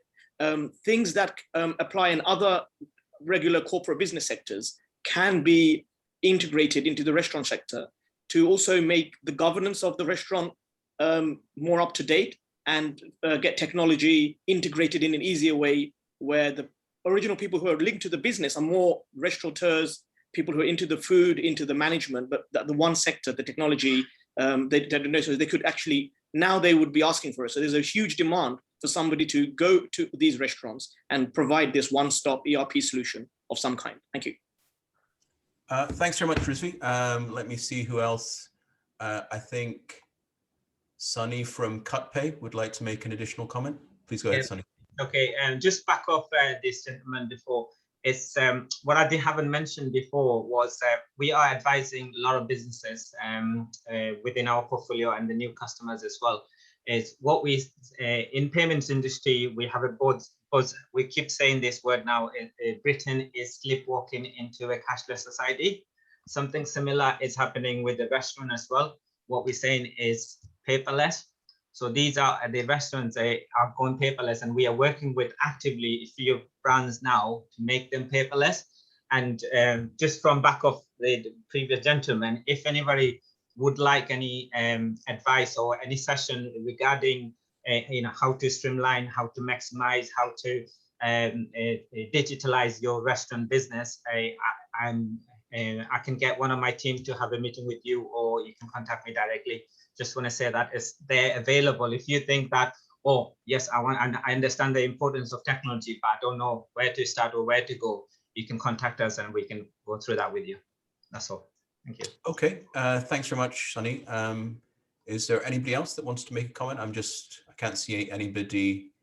Well, if I may put remark some of the 2 points. One, from my veteran experience. Yeah. It came out from the latest presentation about the open recruitment. Open recruitment in Holland in 1987 March, when I opened my first restaurant. Maybe it's due to demand and supply. Actually, I started with 80-20 ratio, 80% from the local and 20% from the Bangladeshi community. And while I was running the 7 restaurants, this ratio is maybe a little bit improved through the work permit and everything, but never went out more than 30%. So what I'm trying to give a message to our colleagues, restaurateur, if you really willing to cut off the staff shortages, you can do it. Because I did it for last 15 years in Holland. Secondly, some of my panel speaker did discuss about our lovely traditional menus like Rogan Josh, chicken tikka masala, chicken kurma. This is brilliant dishes, no doubt about it. But how we cope with the Tesco and Sainsbury is actually selling same dishes with £2.40, including £3 a full dinner. So we need to consider that menu changing is essential. You cannot sell a chicken tikka masala while the institution like a Tesco is selling it £3. And so therefore it's essential for the price increase that we use innovative menus and ask for more money. I believe as a veteran restaurateur, and I'm declaring it publicly, is the price, sacrifice. This Indian and Bangladeshi cuisine is supposed to be one of the most expensive, the man hours, the dishes, but we are selling it's one of the cheapest in the world. This is need to change, need to reconsider, and need to think again. Thank you. Iftibai. Yeah, please go ahead. Yeah, hi. There's another thing that I think we're missing out a little bit is just, the recent phenomenon of kitchen porters from Romania or other countries. What's going to happen after the opening of the restaurants, because they're all gone? Have we discussed about this? This is another thing that we need to look into. This is where the dishwashers, the modern equipment comes in. And I think this is very essential as well. Yeah, I mean, I guess, well, I think there's 2 things, and we haven't discussed it, and probably that may be subject for another, but I think there was a couple of important points. One is we can use technology to reduce is to reduce or increase automation to reduce staffing needs. But the second thing, I think Arfan mentioned it, is we have to be innovative in using maybe a new HR platform specifically for the restaurant industry to enable us. So when labor is scarce, we have to be much more efficient in sourcing labor. So we have to develop our own, rather than having manpower or these kinds of general employment sites. I think again within the British Bangladeshi catering industry, we can develop our own labor sourcing sites. So that's something we can certainly discuss in the future. I think what we can do, I just saw that Hanan Bhai has joined from Bangladesh. Assalamualaikum, Hanan Bhai. Assalamualaikum. I'm sorry that I'm late. I was actually with the University of Leeds I had a meeting for the last 2 hours, I believe. So I'm sorry that I could not attend on time, I believe. Yeah, not to worry. I think we're going to record this. I think that you also had a 2-hour meeting, so it's not just us.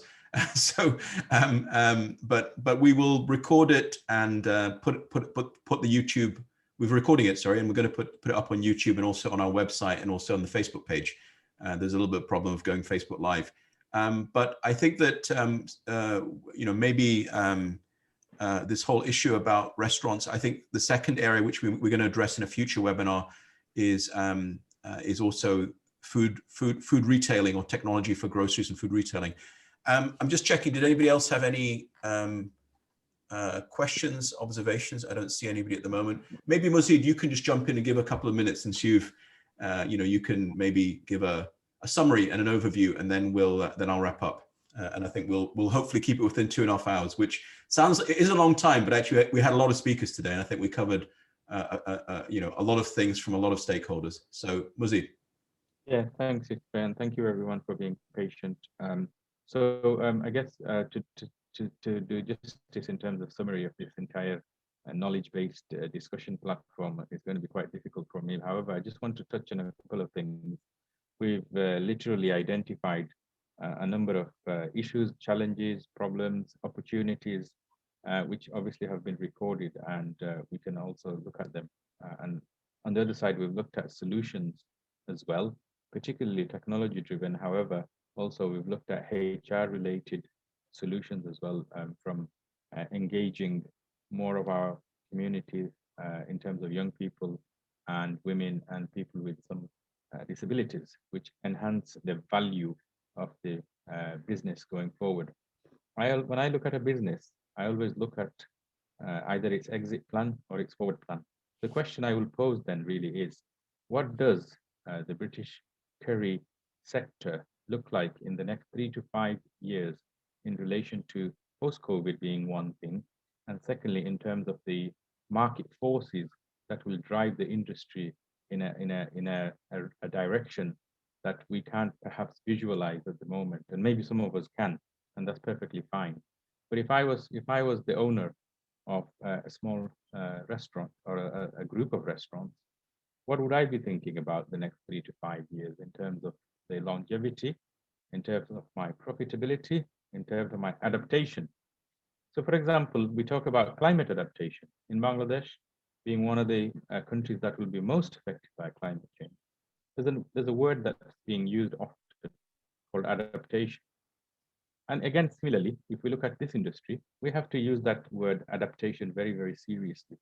And we've discussed the solutions in relation to adaptation. One of the other things that I always find disappointing is that we haven't got a proper academic piece of research that dissects and looks into the industry as it is, and comes up with solutions, comes up with facts and figures. And it's that 1% or 2% facts and figures that can enable us to jump from, you know, one challenge to a significant solution that might be represent 30% change.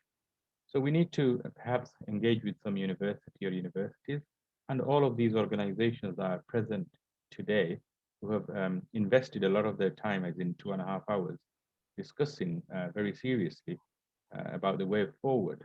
And so I think a long-term look at the industry is also very, very important, although some of the findings are already here anyway, anecdotally, from the organizations that are already working with numerous industry body membership. And the third thing is social business. We as an industry, we're very philanthropic as well. The curry industry gives millions, if not billions, towards philanthropic causes.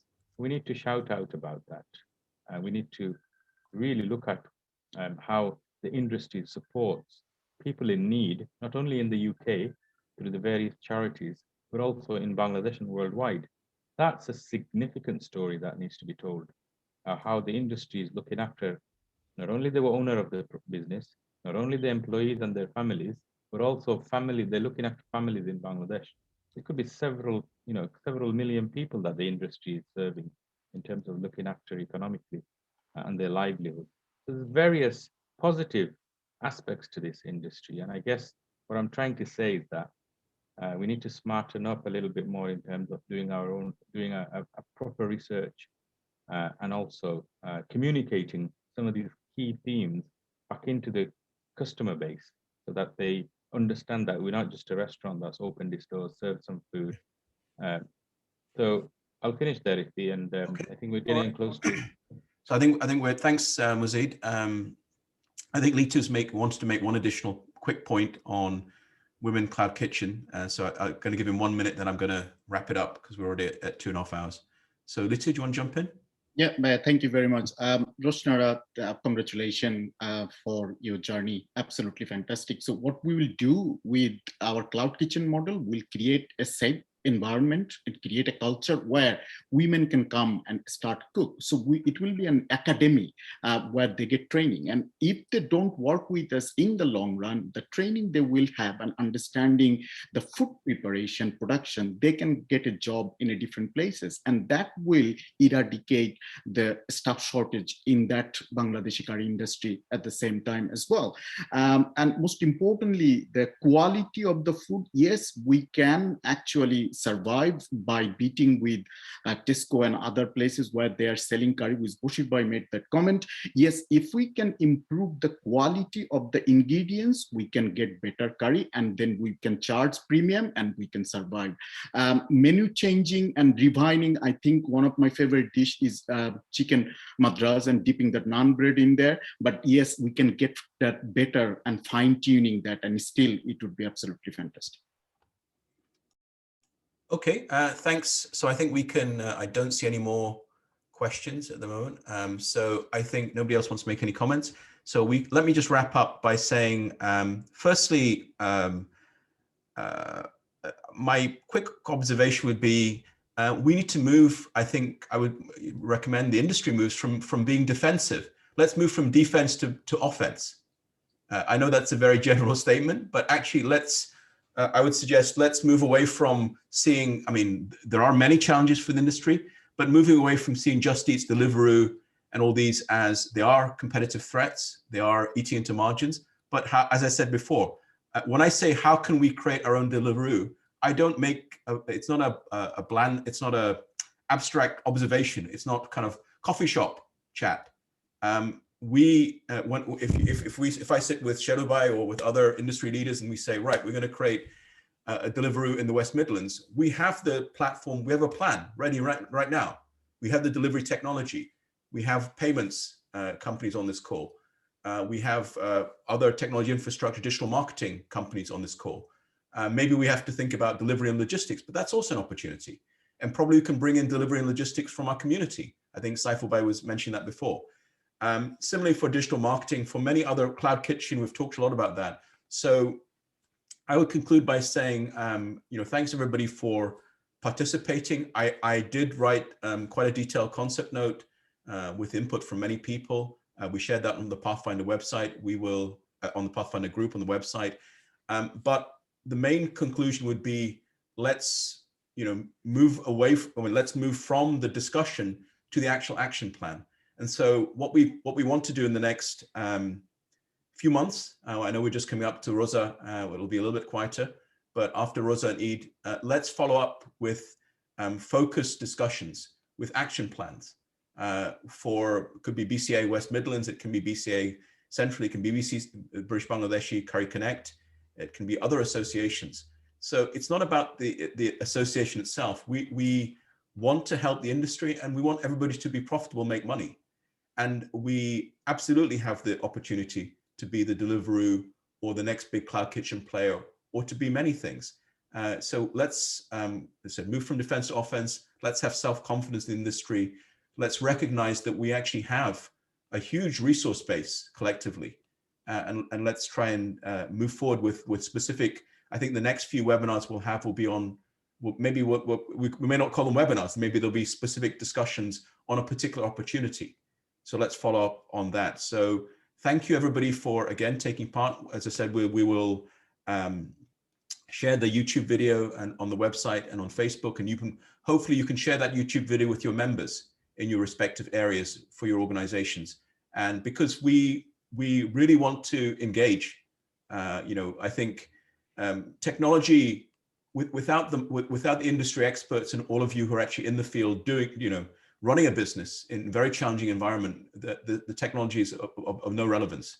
So the technology is only as relevant as each of you want it to be relevant, or how can we, in partnership, find that new opportunity. So thank you again, everybody, for all of your time and energy and stamina for listening to this webinar.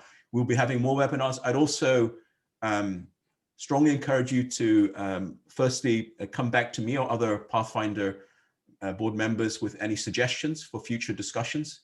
A webinar is a bit, it doesn't have to be a 2.5-hour discussion, it'd be a quick 1 hour, 45-minute, half-an-hour discussion on a particular topic. We've had 25 discussions in the last 3 or 4 weeks on digital health within Pathfinder. And those are, 4, 5, 10 people who have come together, and we're actually working on new business platforms and ideas in health. And we'll be doing the same in fintech and in other areas as well. So please, from you as the industry leaders, do come back to us and tell us what you think, what you need, how we should move forward. And we want to find that right partnership opportunity. So thank you again, everybody, for participating. And I think we made a very good start today. I know it was a long session. Stay safe. Have a good Rosa month, and we'll stay in touch, and we look forward to working with all of you. Thank you again. Thank you.